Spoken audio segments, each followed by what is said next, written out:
Hello students, सो आज मैं शुभम अग्रवाल आपके लिए लेके आ गया हूं। आपकी डिमांड पे काफी बच्चे डिमांड कर रहे थे कि सर जेनेटिक्स हमें बड़ा प्रॉब्लमैटिक लग रहा है, तो जेनेटिक्स की वीडियो जल्दी से जल्दी अपलोड करो। तो yes, as per my promise, last lecture में जो मैंने कहा था कि ठीक है यार, अगला जो लेक्चर आएगा वो जेनेटिक्स पे आएगा।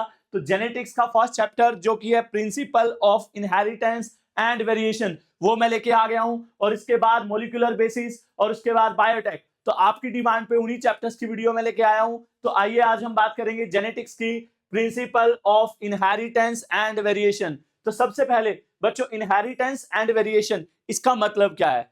यार, हाथी के बच्चे कैसे होते हैं? हाथी जैसे। शेर के बच्चे कैसे होते हैं? शेर जैसे। कभी होता है कि हाथी के बच्चे बिल्ली जैसे दिख रहे हैं, बिल्ली के बच्चे हाथी जैसे दिख रहे हैं, ऐसा होता है क्या? ह्यूमंस कैसे दिखते हैं? ह्यूमन जैसे। अब जो मेरे बच्चे होंगे यार, मेरे जैसे दिखेंगे। आप किस जैसे लगते हो? वो क्या रहते हैं यार, ये तो रामू का बेटा है, ये तो रामू का टाबर लग है, ये तो ओरा जवाक लगता है। कैसे, किस बेसिस पे कह देते हैं? द रीजन, उनके कैरेक्टर अपने मम्मी और पापा से रिजेंबल करते हैं, अपनी फैमिली पे रिजेंबल करते हैं। तो हमारे जो कैरेक्टर्स हमें अपने पेरेंट्स से मिले हैं, मेरी जो स्मार्टनेस है उसमें, ठीक है यार, भगवान की ब्लेसिंग भी है, ठीक है, बट यार मतलब पेरेंट्स के जीन्स भी डिपेंड करते हैं, ठीक है, पेरेंट्स के जीन्स का भी उतना ही रोल है। हमारी जो इंटेलिजेंस है, कहीं ना कहीं हमारे जो कैरेक्टर्स हैं, my hair colour, my skin colour, ये सब किससे मिले हैं? मुझे पेरेंट्स से मिले हैं। These is known as inheritance. जो कैरेक्टर्स हैं वो निरंतर ट्रांसफर हो रहे हैं। कहां से? From one generation to, yes, सारे बोलते हैं one generation to another generation. No, ऐसा मत बोल देना। इसका मतलब समझ रहे हो कि आपके कैरेक्टर पड़ोसी के बच्चे में जा रहे हैं, यार गड़बड़ हो जाएगी। तो इनहेरिटेंस क्या है बच्चों? वो प्रोसेस जिससे character one generation to next generation में, ध्यान दीजिए, अनदर नहीं, next generation, one generation to next generation character का ट्रांसफर होना, that is what we call inheritance. बच्चों, जो रिजेंबलेंस, जो कैरेक्टर आप अपने माता पिता से लेके आए हैं, उस प्रोसेस को हम क्या बोलते हैं? इनहेरिट करना, इनहेरिटेंस। तो जो प्रोसेस है बच्चों ये, जिससे आपके जो कैरेक्टरिस्टिक्स हैं, एक्चुअली हम बायोलॉजी में कैरेक्टर्स को हम बच्चों ट्रेड्स कहते हैं। क्या कहते हैं? ट्रेड्स। कई बार वर्ड आता है ट्रेड्स, लेकिन मैं पूछता हूं पता ही नहीं होता। सिंपल वर्ड, एक एक वर्ड। बच्चों, आपने अगर आज का ये लेक्चर देख लिया, 3 या 4 क्वेश्चन नीट के और 7-8 नंबर कम से कम सीबीएसई में, कहीं नहीं जाएंगे। और आपको जो मैं टॉपिक कहूंगा पेपर में आएगा, वही एग्जैक्ट पेपर में आएगा। आज का लेक्चर वन शॉट अगर आपने पूरा देख लिया तो यार जेनेटिक्स की तो धज्जियां उड़ा देंगे, खा जाएंगे इसको, ठीक है। एक भी नंबर आपका नहीं जाने वाला, बस आपने अच्छे से आज का वीडियो देखना है। सो बच्चों, कैरेक्टर्स जो ट्रांसफर होते हैं कहां से? पेरेंट्स से प्रोजेनी में, दैट इज कॉल्ड इनहेरिटेंस। और आज इसके भी और ह्यूमन रिप्रोडक्शन के भी नोट्स पक्का आपको मिल जाएंगे। थोड़ा सा प्रॉब्लम हो गई थी, मैं शेयर नहीं कर पाया। आज मैंने सर से बात कर ली है, सर अपने चैनल पे आपको दोनों चैप्टर्स के नोट्स डाल देंगे, वीडियो देख लेना, उसके बाद नोट्स फॉलो कर लेना, दैट्स इट, खत्म यार। चाहे वो नीट हो, चाहे वो सीबीएसई हो। तो इनहेरिटेंस क्या है बच्चों? कैरेक्टर जो पेरेंट्स से प्रोजेनी में ट्रांसफर हुए हैं, या फिर हम क्या कह सकते हैं, कैरेक्टर जो वन जनरेशन से नेक्स्ट जनरेशन में ट्रांसफर होते हैं, that is what we call inheritance. And variation क्या है बच्चों? कुछ कैरेक्टर आप में वेरी करके आए हैं, कुछ कैरेक्टर आपके डिफर हैं पेरेंट्स से, that are known as variation. बच्चों, जो कैरेक्टर आप में पेरेंट्स से डिफरेंट है, वेरी करते हैं, that is what we call variation. और जो कैरेक्टर रिजेंबल करते हैं आपके मम्मी पापा से, दैट इज कॉल्ड इनहेरिटेंस, और you can say heredity. So I think पहले तो चैप्टर के दो की वर्ड, इनहेरिटेंस और वेरिएशन, समझ आ गया? क्लियर है? Any doubt? और बच्चों, अब एक बेसिक सी बात करते हैं। इनहेरिटेंस का जो मेन यूनिट है वो कौन है बच्चों? जीन। बार बार ये वर्ड आएगा तो मैं सोच रहा हूं पहले ये क्लियर करा दूं। जीन क्या होता है बच्चों? जीन इज अ सेगमेंट और piece of DNA which is capable to control a character. बच्चों, हमारे जितने भी कैरेक्टर्स हैं यार, लाइक मेरा skin colour, my eye colour, ये जो ब्राउन, हाँ ब्राउन आईज जो मेरी नजर आ रही है आपको, ठीक है, ये हेयर है जो बिखरे हुए, ठीक है, स्किन कलर, हाइट, ठीक है, आई एम 6 फीट टॉल, ये सारे कैरेक्टर यार कभी भी किसी को ना अपने ऊपर गुमान नहीं करना चाहिए जा रहा, बिकॉज दीज ऑल फीचर्स, आपकी बॉडी के जितने भी फीचर्स हैं, आपके ब्लड ग्रुप से लेके, इंटेलिजेंस से लेके, कलर से लेके, every feature of our body is controlled by genes. And गुमान क्यों नहीं करना चाहिए? जीन कभी भी म्यूटेट हो सकते हैं बच्चों, और अगर जीन म्यूटेट हुआ ना तो यार प्रॉब्लम हो जाएगी। जीन में अगर कोई खराबी आ गई ना तो बहुत सीरियस प्रॉब्लम हो सकती है। तो उस ऊपर वाले से डरो और अपने जीन्स को अच्छे से संभाल के रखो। तो जीन क्या है बच्चों? It is a unit of inheritance, basic unit of inheritance, जो हमारे कैरेक्टर्स को कंट्रोल करती है। पीस ऑफ डीएनए या पीस ऑफ क्रोमोसोम कह सकते हैं। और एक टर्म आएगी बच्चों एलील, ये तो एग्जाम में भी आ सकती है। एलील वर्ड तो बहुत बार आता है और सारे कंफ्यूज हो जाते हैं एलील को लेके। तो एलील क्या है बच्चों? Alternate form of gene, different form of gene. बच्चों इसमें कंफ्यूजन होती है। इट इज अ डिफरेंट और you can say alternate form of gene is called allele. बच्चों ऑल्टरनेट फॉर्म या different form of a gene is called allele. जैसे capital T और small T, these are the two different form of gene that is called allele. Okay, so ज्यादा देर ना waste करते हुए, ज्यादा time ना लेते हुए हम सीधा टॉपिक शुरू करते हैं बच्चों। यस, टॉपिक है चैप्टर का। सबसे पहले हम आज बात करने वाले हैं मोनो हाइब्रिड क्रॉस की। टॉपिक का नाम है फर्स्ट मोनो हाइब्रिड क्रॉस। ध्यान देने, जो टॉपिक एग्जाम में आने वाला होगा मैं क्लियर बता दूंगा यार तुम्हें। Mono hybrid cross. तो पहले हम टॉपिक्स शुरू करने से पहले हमें एक बात करनी जरूरी है, that is Gregor John Mendel. बच्चों ग्रेगर जॉन मेंडल की अगर हम बात करें, जी जे मेंडल, भाई क्या बंदा था यार ये। मुझे नहीं लगता किसी ने भी ऐसा ना होगा कोई भी स्टूडेंट जिसने मेंडल का नाम ना सुना हो। और मेरे को तो बड़ी सिंपैथी है यार इससे। मेंडल के बारे में ना यार बड़ा जब भी इसके बारे में पढ़ाता हूँ बड़ा बुरा सा लगता है यार। आज एवरीवन नोज, क्वेश्चन भी आ सकते हैं एमसीक्यू में, मेंडल को बच्चों हम क्या कहते हैं? Father of genetics. यार जेनेटिक्स ना बड़ी ब्रांच है, बायोलॉजी की सबसे मेन ब्रांचेस में से एक है जेनेटिक्स, और उसका फादर कहा जाता है बच्चों किसको?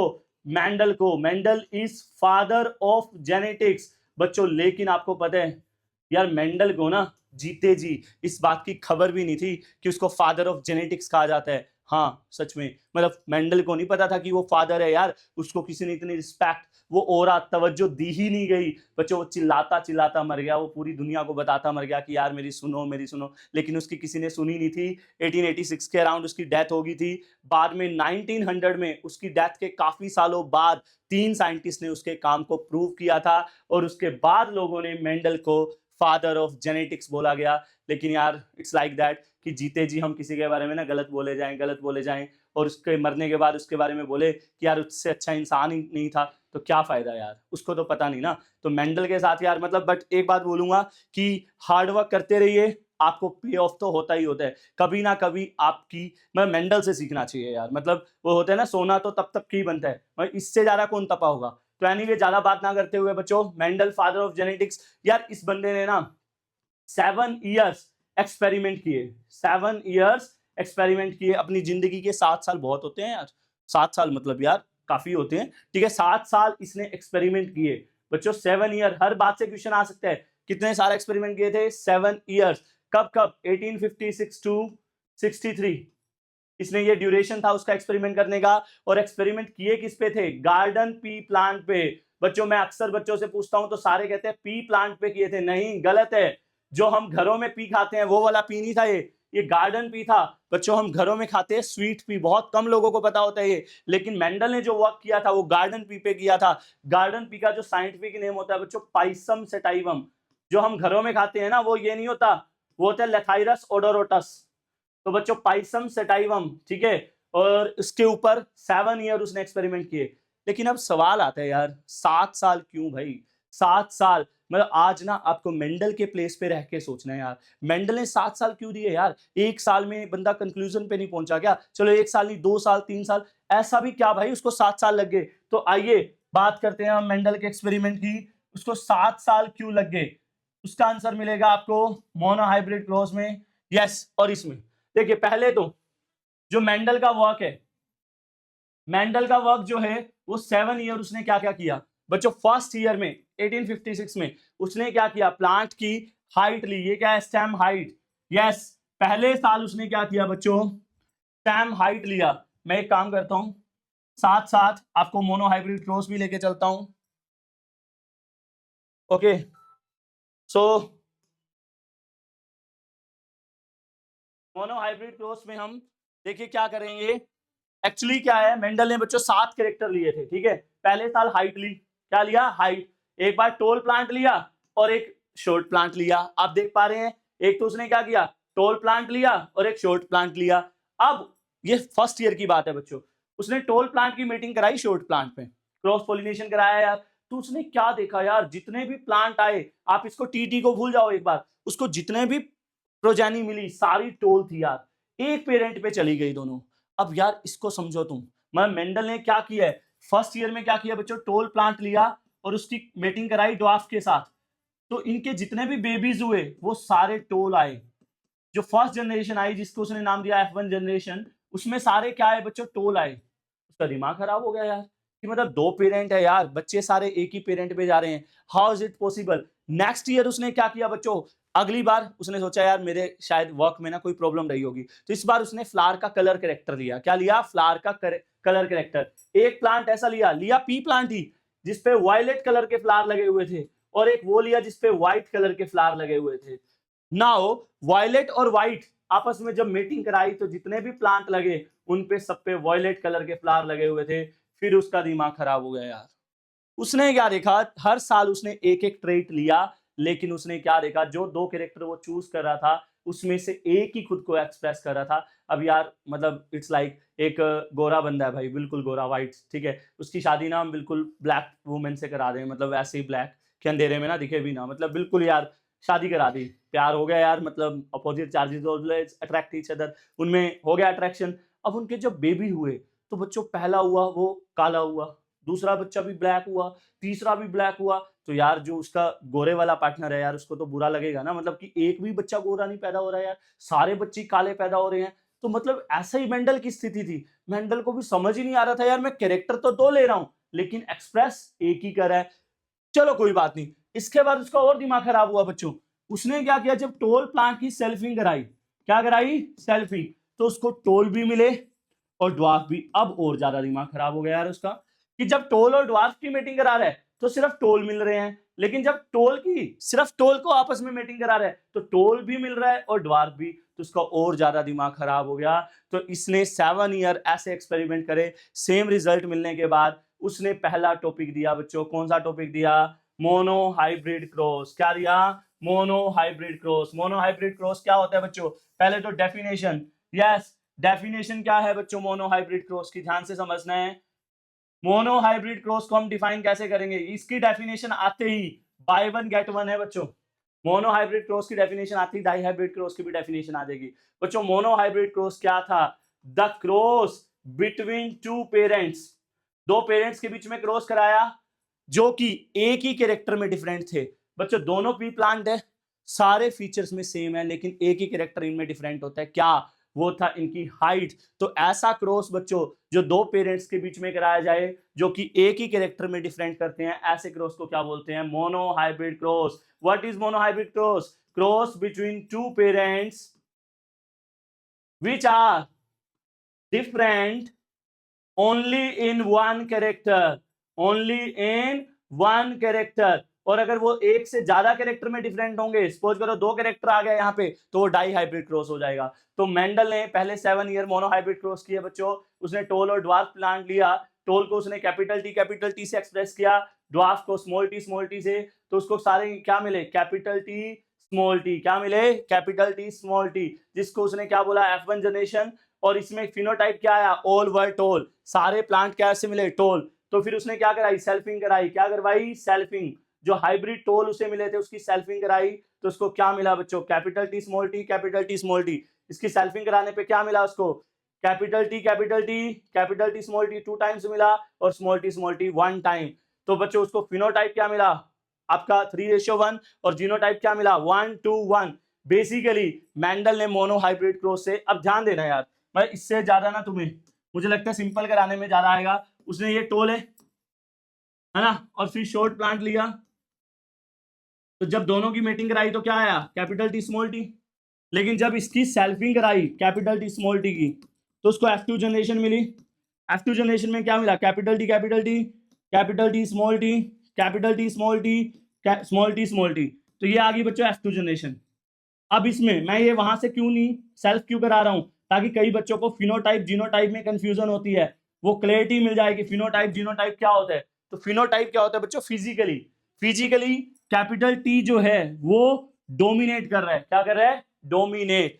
तो ये जो है बच्चों ये मिलेगा हमें टोल, क्या मिलेगा, टोल। ये भी टोल, ये भी टोल, ये ड्वार्फ। तो बच्चों फिनोटाइप क्या मिलेगा हमें, 3:1। क्यों, फिजिकली 3 टोल मिले बच्चों और एक क्या मिला, ड्वार्फ।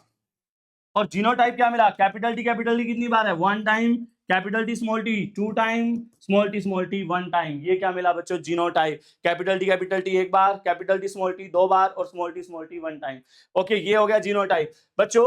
अब ये तो आ गई F2 जनरेशन और ये क्या आई थी, F1 जनरेशन। यहां से मेंडल ने 2 लॉ निकाले बच्चों जेनेटिक्स के, जिसके लिए मैंने आपको खुद से समझाया है। पहला लॉ जेनेटिक्स का है बच्चों, लॉ ऑफ डोमिनेंस। क्या आया, लॉ ऑफ डोमिनेंस। काफी सारे टीचर्स मोनो हाइब्रिड क्रॉस को अलग पढ़ाते हैं और इसको अलग पढ़ाते हैं, जो कि गलत है। ये 2 लॉ इसी से निकले थे और कैसे निकले थे आइए जानते हैं। ये भी क्वेश्चन आता है एमसीक्यू में, लॉ ऑफ डोमिनेंस और लॉ ऑफ सेग्रीगेशन क्या था बच्चों। लॉ ऑफ डोमिनेंस क्या कहते हैं, जब आप 2 पेरेंट को लेते हो, टॉल और ड्वार्फ। F1 जनरेशन में क्या हुआ, सिर्फ की सिर्फ सारे प्लांट कैसे आए, ऑल प्लांट वर टोल, ऑल प्लांट वर टोल। तो एक कैरेक्टर दूसरे कैरेक्टर पे क्या कर रहा है, डोमिनेट। जैसे मैंने यार ब्लैक पर्सन और व्हाइट वुमेन की शादी कराई, बच्चे सारे ब्लैक हो रहे हैं, तो black is dominating over white. ऐसी बच्चों toll is dominating over dwarf. यही है बच्चों law of dominance. Law of dominance क्या कहते हैं, जब आप हिट्रोजाइगस पेयर मिलता है, जब आपको डिसिमिलर पेयर मिलता है, उसमें एक जीन दूसरे जीन के ऊपर डोमिनेट करता है, this is what we call law of dominance. लेकिन F2 जनरेशन में ऐसा नहीं होता। F2 जनरेशन में क्या होता है बच्चों, टोल और ड्वार्फ दोनों कैरेक्टर रीअपीयर होते हैं। इस लॉ को हम लॉ ऑफ प्योरिटी भी कहा जाता है, law of purity of gametes. बच्चों मेंडल का यही लॉ है जो यूनिवर्सली एप्लीकेबल है। ये भी एक क्वेश्चन आते हैं, यही लॉ बिल्कुल सही था मेंडल का, बाकी लोग गलत साबित हो गए थे, लेकिन इस लॉ को हम सही मानते हैं। और ये लॉ क्या कहता है कि जो कैरेक्टर्स हैं वो कभी भी, जो जीन्स कंट्रोल करते हैं ना कैरेक्टर को, जीन्स कभी भी ब्लेंडिंग नहीं शो करते, दे ऑलवेज, या गैमेट्स ऑलवेज सैग्रीगेट। सैग्रीगेट का मतलब होता है बच्चों सेपरेट हो जाते हैं at the time of zygote formation. तो ये था बच्चों आपका क्या, मोनो हाइब्रिड क्रॉस। बच्चों क्वेश्चन आ जाता है, उस टेबल के 7 कैरेक्टर सारे याद कर लेना, डोमिनेंट कौन से है, रिसेसिव कौन से है, कई बार क्वेश्चन आ जाता है। आगे हम बात करते हैं, यस नेक्स्ट टॉपिक इस चैप्टर का बहुत ही ज्यादा इंपॉर्टेंट टॉपिक है। अगले जो 3 टॉपिक है बच्चों उस पर मेन फोकस करना है हमें, very very very important, test cross. बच्चों बहुत इंपॉर्टेंट है। अब जो लगातार 3 टॉपिक्स आएंगे ना यार, तीनों टॉपिक बहुत इंपॉर्टेंट है। टेस्ट क्रॉस की अगर हम बात करें बच्चों, तो जो फर्स्ट अभी हमने क्या किया, मोनो हाइब्रिड क्रॉस किया। मोनो हाइब्रिड क्रॉस में क्या किया, कैपिटल टी स्मॉल टी का क्रॉस कराया। F1 में क्या मिला, कैपिटल टी स्मॉल टी। तो टेस्ट क्रॉस में हम क्या करते हैं बच्चों, जो F1 जनरेशन है, क्या F1 जनरेशन जो है, F1 जनरेशन क्या है, कैपिटल टी स्मॉल टी, उसको बैक क्रॉस कराते हैं with homozygous recessive parent, with homozygous recessive parent, that is called test cross. What is test cross बच्चों, F1 जनरेशन को जब हम होमोजाइगस रिसेसिव पेरेंट, वो क्या है, स्मॉल टी। देखो डोमिनेंट पेरेंट क्या था, कैपिटल टी, रिसेसिव पेरेंट क्या है, स्मॉल टी। तो जब इसके साथ इसको क्रॉस कराते हैं तो क्या बोलते हैं, test cross, and very important. और इसके रिजल्ट देखते हैं बच्चों क्या आएंगे। यस, एक साइड हम क्या ले लेंगे, ये पुनेट स्क्वायर डायग्राम बना लिया, ये ले लिया हमने F1 जनरेशन और ये ले लिया हमने आपका रिसेसिव पेरेंट। तो यस, इसकी इन दोनों से मीटिंग कराएंगे, इसकी इन दोनों से, capital T small T, capital T small T, small T. तो ये आ गया बच्चों आपका टेस्ट क्रॉस का रिजल्ट देखते हैं। रिजल्ट में क्या देखते हैं हम, फिनोटाइप क्या आया है और जीनोटाइप क्या आया है। यस, फिनोटाइप और जीनोटाइप क्या है बच्चों, ये क्या होगा, टोल। क्यों, कैपिटल टी तो डोमिनेट करेगा, तो कैपिटल टी जहां पे भी आ गया वो टोल होगा, ये भी टोल। और स्मॉल टी में क्या होगा, ड्वार्फ। तो ये दोनों ड्वार्फ हैं, ये दोनों टोल है। तो 2:2 वो कट के क्या हो जाएगा, 1:1। और जीनोटाइप क्या आएगा बच्चों, कैपिटल टी स्मॉल टी कितनी बार है, 2 टाइम्स। तो 2 मतलब इसका क्या आ गया, 2, स्मॉल टी कितनी बार है, 2 टाइम। तो ये भी कट के क्या आ गया, 1:1। तो फिनोटाइप भी 1:1 और जीनोटाइप भी 1:1। ये है बच्चों आपका टेस्ट क्रॉस। और ये क्वेश्चन पेपर में घुमा के आता है कई बार। क्या क्वेश्चन आता है भाई कि एक क्रॉस कराया गया किसके बीच, टॉल और ड्वार्फ पेरेंट के बीच, और जो बच्चे आए वो 50% टॉल थे और 50% ड्वार्फ थे। तो एक्सप्लेन कीजिए कौन सा क्रॉस है और नाम बताइए क्रॉस का। तो सारे बच्चे गलती से मोनोहाइब्रिड क्रॉस कराते हैं। आंसर क्या आएगा, टेस्ट क्रॉस। यार ध्यान से कर लो इसको, काफी इंपॉर्टेंट है, पेपर में आने के चांसेस है। नेक्स्ट टॉपिक है इनकम्प्लीट डोमिनेंस। Incomplete dominance. बच्चों अभी तक आपने डोमिनेंस देखा, डोमिनेंस में क्या देखा, एक यार टॉल पेरेंट था, एक ड्वार्फ, लेकिन बच्चे F1 जो जनरेशन थी वो किस पे जा रही थी, एक ही पेरेंट पे जा रही थी, किस पे, टॉल पे। वो क्या था बच्चों, डोमिनेंस। यार होता नहीं है, अगर यार घर में मम्मी और पापा है, अगर एक ही डोमिनेट करे तो उसको क्या बोलेंगे, डोमिनेंस। इनकम्प्लीट डोमिनेंस क्या है बच्चों, जहां पे F1 जो जनरेशन है वो दोनों पेरेंट से रिजेंबल ना करे। मतलब यार ब्लैक पर्सन की व्हाइट वुमेन से शादी करी, ठीक है, लेकिन बच्चे ना ज्यादा काले हैं ना ज्यादा गोरे, ना तो मम्मी पे गए बच्चे ना पापा पे, that is incomplete dominance. That's example, ठीक है। इनकम्प्लीट डोमिनेंस में क्या होगा बच्चों, if F1 progeny do not resemble, if F1 progeny do not resemble with any of its parent, then it is called incomplete dominance। और important है बच्चों, तीन टॉपिक लगातार इंपॉर्टेंट है, टेस्ट क्रॉस, इनकम्प्लीट डोमिनेंस और कोडोमिनेंस। तो yes, resemble with any of its parents. Done, clear है बच्चों। ये फर्स्ट टाइम जो इनकम्प्लीट डोमिनेंस था, it was first observed in Mirabilis jalapa plant. बच्चों कौन से प्लांट में मिला था ये, मिराबिलिस जेलोपा। बुक में नहीं दे रखा, लेकिन कई बार आप पूछ लेते हैं तो मैं इसलिए बता रहा हूं। 4 o'clock प्लांट भी कहते हैं बच्चों इसको, मिराबिलिस जेलोपा प्लांट में मिलता है। लेकिन हमारे सिलेबस में जो केस स्टडी है वो किसका है, स्नैपड्रैगन प्लांट का। बच्चों हम जो केस डिस्कस करेंगे वो किसका डिस्कस करेंगे यार, स्नैपड्रैगन प्लांट का, जिसको हम क्या बोलते हैं, तीन नाम है इसका, डॉग फ्लावर भी कहते हैं और एंटायरनम भी कहते हैं। तीन नाम है बच्चों स्नैपड्रैगन प्लांट के। तो इसका केस डिस्कस करते हैं, very very very important, exam में आ सकते हैं यार, ठीक है। तो होता क्या है, देखिए हमने क्या किया इसमें, हमने क्या किया, एक तो रेड फ्लावर ले लिए, एक वो प्लांट लिया जिसपे रेड फ्लावर लगे हुए थे स्नैपड्रैगन के, और एक पे लगे हुए थे व्हाइट फ्लावर। एक पे क्या लगे हुए थे, व्हाइट फ्लावर। डन। तो रेड को हमने रिप्रेजेंट किया कैपिटल आर, व्हाइट को रिप्रेजेंट किया स्मॉल आर। यार समझ गए ना इसका, इसमें क्या है कि दोनों से ही F1 प्रोजेनी रिजेंबल नहीं करेगी। अब इनकी हम मीटिंग कराएंगे, तो capital R small R, capital R small R, capital R small R, capital R small R, capital R small R. अब बच्चों समझो, अगर कैपिटल आर डोमिनेट करता तो रेड आता, स्मॉल आर डोमिनेट करता तो व्हाइट आता। लेकिन जो F1 जनरेशन आई उसमें सारे फ्लावर कौन से कलर के थे, all flowers were pink in colour. तो ना तो वो व्हाइट थे ना ही वो रेड थे। This is what we call incomplete dominance. जब फर्स्ट जनरेशन दोनों ही पेरेंट से रिजेंबल ना करे उसको हम क्या बोलेंगे बच्चों, इनकम्प्लीट डोमिनेंस। और इसको हम कंप्लीट करने के लिए इसकी क्या कराई, सेल्फिंग कराई गई बच्चों। पिंक फ्लावर लिए, पिंक फ्लावर क्या होते हैं, capital R small R, capital R small R. तो हाँ जी, इसकी से कराएंगे, capital R capital R, capital R small R, capital R small R, capital R small R. Yes, क्या आ जाएगा, स्मॉल आर। ये आ गई बच्चों F2 जनरेशन। अब F2 जनरेशन में हम क्या लिखेंगे, दो चीजें लिखेंगे बच्चों, फिनोटाइप और जीनोटाइप। अब यार ध्यान से देखना है, फिनोटाइप क्या है, ये रेड है बच्चों, कैपिटल आर, ये कैपिटल आर स्मॉल आर क्या है, दोनों पिंक है। क्यों, capital R small R pink आएगा, ये दोनों पिंक हो गए यार, ठीक है। और ये स्मॉल आर क्या है, व्हाइट। तो फिनोटाइप क्या आ जाएगा बच्चों, 1 रेड 2 पिंक और 1 व्हाइट।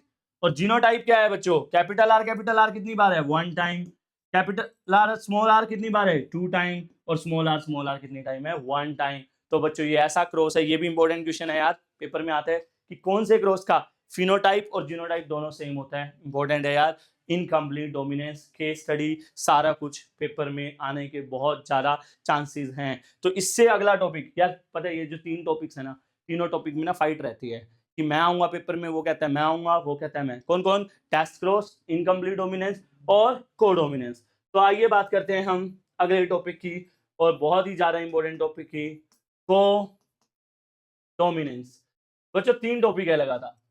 पहले हमने पढ़ा डोमिनेंस। डोमिनेंस में क्या था कि मतलब यार एक पेरेंट डोमिनेट कर रहा है। इनकम्प्लीट डोमिनेंस में क्या था, कोई भी डोमिनेट नहीं कर रहा, कोई नया कैरेक्टर आ रहा है। कोडोमिनेंस में क्या होता है बच्चों, जब दोनों जो F1 प्रोजेनी है, जो F1 का फिनोटाइप है, जब वो दोनों पेरेंट से रिजेंबल करे, that is what we call codominance. If the F1 progeny phenotypic expression depends upon both parents then it is called codominance। And इसको भी हम एग्जांपल से समझाते हैं यार। इसका क्लासिकल एग्जांपल है बच्चों, बहुत ही फेमस एग्जांपल है इसका। यस, क्या, ब्लड ग्रुपिंग। जो हमारा ब्लड ग्रुप है बच्चों, ABO blood grouping in humans. Yes बच्चों, हमारा जो ब्लड ग्रुप है, मैंने चैप्टर शुरू होती है आपको क्या बताया, हमारे जितने भी कैरेक्टर्स हैं ना यार, उसको कौन कंट्रोल करता है, जीन्स कंट्रोल करते हैं। तो हमारा जो ब्लड ग्रुप है ह्यूमंस का, वो भी कौन कंट्रोल करते हैं, जीन्स कंट्रोल करते हैं। फॉर एग्जांपल हमारा ब्लड ग्रुपिंग, ठीक है। तो यस, कैसे हमारा ब्लड ग्रुप को जीन कंट्रोल करेगा, आइए जानते हैं। बड़े सिंपल वे से समझा रहा हूं, ध्यान से समझना है बच्चों। तो ह्यूमंस में जो हमारा ब्लड ग्रुपिंग है, that is controlled bye I gene. कैसे लिखना है, हमारी बॉडी में, ह्यूमंस की बॉडी में हमारा जो ब्लड ग्रुप है वो कौन कंट्रोल करता है बच्चों, कौन कंट्रोल करता है, आई जीन। कौन कंट्रोल करता है, आई जीन। नाउ बच्चों, आई जीन 3 डिफरेंट फॉर्म में पाया जाता है। कितनी डिफरेंट फॉर्म में पाया जाता है, 3। आई जीन के बच्चों 3 एलील्स हैं। मैंने अभी शुरू में क्या बताया था, एलील क्या होता है, डिफरेंट फॉर्म ऑफ जीन। तो बच्चों आई जीन की 3 एलील्स हैं, I A, I B and I not, और you can say small I.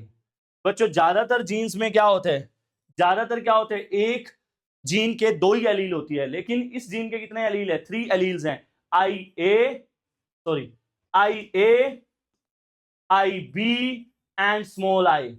3 alleles हैं बच्चों, या जिसको आई नॉट भी कह सकते हैं, ठीक है। इस चीज को बच्चों मल्टीपल एलील्स कहा जाता है। ये भी एग्जाम में सीधा सीधा आता है बच्चों, पहले ही बता देता हूं, ज्यादा इंपॉर्टेंट टॉपिक है, पेपर में आने के पूरे चांस है। मल्टीपल एलील्स सीधा आता है पेपर में। What do you mean bye multiple alleles, तो क्या होता है multiple alleles, if one gene have more than 2 alleles is called multiple alleles। for example I gene की 3 डिफरेंट फॉर्म है, आई ए, आई बी, आई। तो इसको क्या बोलते हैं बच्चों, मल्टीपल एलील। अब हर एक ह्यूमन की बॉडी में बच्चों इन 3 एलील में से कोई 2 एलील मिलते हैं, कोई भी इन तीनों में से ना यार 2 एलील हमारी बॉडी में मिलेंगे, और वो हमारा क्या डिसाइड करेंगे यार, ब्लड ग्रुप। क्या डिसाइड करेंगे, ब्लड ग्रुप। फॉर एग्जाम्पल ध्यान से समझना है, ये टेबल से क्वेश्चन बहुत बार आता है यार। एलील 1, 2 एलील मिलेंगे हमारी बॉडी में, एलील 2, ठीक है, जो हमारा क्या डिसाइड करेंगे, जीनोटाइप। और जीनोटाइप हमारा क्या डिसाइड करेगा, ब्लड ग्रुप। क्या डिसाइड करेगा, ब्लड ग्रुप। तो यस, फॉर एग्जांपल ध्यान से समझना है, फॉर एग्जांपल हमारी बॉडी में बच्चों पहला एलील है आई ए, और दूसरा भी क्या है, आई ए। तो हमारा जीनोटाइप क्या हो गया, आई ए, आई ए। तो हमारा ब्लड ग्रुप क्या हो जाएगा बच्चों, ए। आज आपको समझ आ जाएगा कि हमारा ब्लड ग्रुप, जिसका बी ब्लड ग्रुप है तो वो बी क्यों है, ए है तो क्यों है। अब सपोज करो मेरा बी ब्लड ग्रुप है, तो आप बताना मेरे में कौन से 2 एलील्स हैं। तो बच्चों जिनकी बॉडी में एलील 1 आई ए, एलील 2 आई ए है, तो उनकी बॉडी में अब ब्लड ग्रुप क्या हो जाएगा, ए। अगर किसी की बॉडी में एलील 1 आई ए है और दूसरा एलील स्मॉल आई है, अब जो कैपिटल होते हैं ना बच्चों, वो स्मॉल पे हमेशा डोमिनेट करते हैं। तो आई ए, आई, तब भी आपका ब्लड ग्रुप क्या होगा, ए। तो जो भी ये वीडियो देख रहे हैं जिनका ब्लड ग्रुप ए है, तो उनकी बॉडी में 2 पॉसिबिलिटी है यार, या तो उनकी बॉडी में 2 एलील्स हैं, आई ए, या फिर उनकी बॉडी में क्या है, आई ए, आई। अब मेरा ब्लड ग्रुप बी है, तो मेरी बॉडी में क्या होगा, या तो आई बी जीनोटाइप होगा, और ब्लड ग्रुप क्या होगा, बी, या फिर क्या पॉसिबिलिटी है बच्चों, आई बी स्मॉल आई, और जीनोटाइप क्या हो जाएगा, आई बी। समझ आया बच्चों, यस और नो। बी ब्लड ग्रुप वालों, ऐसा क्वेश्चन आता है यार पेपर में, आता है सीबीएसई में और नीट में, कि जिनका ब्लड ग्रुप बी है उनके जीनोटाइप बताओ या एलील्स बताओ। यस, और जिनकी बॉडी में आई ए, आई बी है, तो यार ये तो दोनों एक्सप्रेसिव है, और यही क्लासिकल एग्जांपल है बच्चों कोडोमिनेंस का।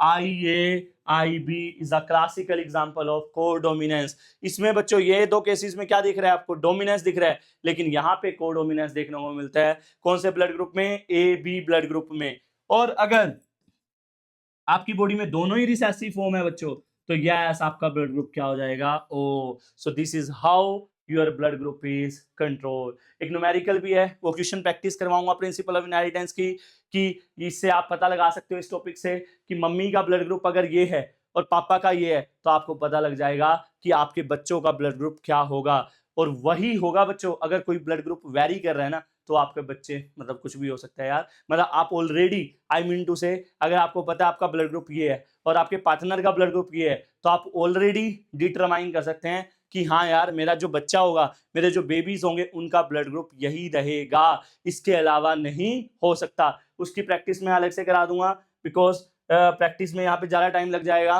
ओके, क्लियर है। तो अब नेक्स्ट टॉपिक जो करेंगे बच्चों, हम क्या करेंगे, सेक्स।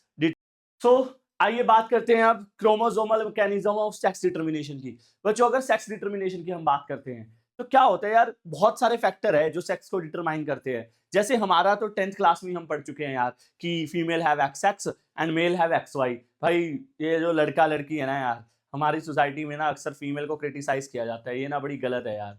मदर को ना, मतलब पुराने टाइम में मैं क्या सुनता था कि राजा महाराजा होते थे, उसकी एक रानी को लड़की हुई जा रही है तो नई शादी कर ली, भाई ये लड़का नहीं दे सकी तो ये अच्छी रानी नहीं है, दूसरी ले आए, ठीक है। फिर उससे भी लड़का नहीं हुआ, दूसरी रानी ले आए। लेकिन अब वक्त बदल गया है और टेक्निकली साइंस ने हमें ये सिखाया है कि जो सेक्स डिटर्मिनेशन है कहीं ना कहीं वो क्रोमोसोम करते हैं। और ह्यूमंस में तो जो लड़का या लड़की है वो all depends on male partner, all depends on male partner, not on female partner. तो बच्चों ना सिर्फ क्रोमोसोमल मैकेनिज्म है, हायर क्लासेस में आप पढ़ोगे हार्मोनल मैकेनिज्म भी होते हैं सेक्स डिटर्मिनेशन के, और इन्वायरमेंट फैक्टर भी कई बार डिपेंड करता है कि यार लड़का होगा या लड़की। प्लांट्स में तो इनफैक्ट फेवरेबल कंडीशन है तो लड़की होगी, लाइक दैट। बहुत सारे फैक्टर हैं, लेकिन हमें मेनली क्या डिस्कस करना है बच्चों, क्रोमोसोमल मैकेनिज्म इंपॉर्टेंट है, ठीक है यार। एक नीट में भी क्वेश्चन आ सकते हैं और एक सीबीएसई में भी क्वेश्चन आ सकते हैं, ठीक है।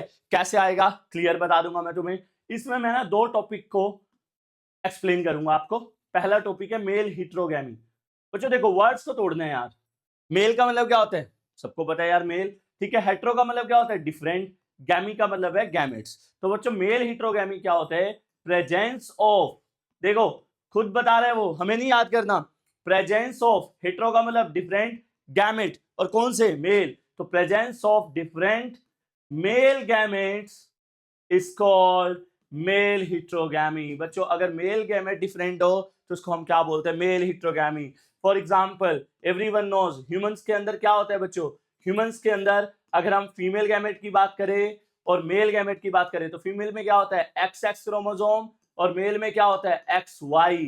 तो आप देख सकते हैं फीमेल गैमेट क्या है एक्स एक्स, तो दोनों यार सेम है। मेल में क्या है एक्स और वाई, तो मेल गैमेट दोनों अलग अलग है, एक एक्स है और एक वाई है। This is what we call male heterogamy, अगर मेल गैमेट अलग अलग है, समझे।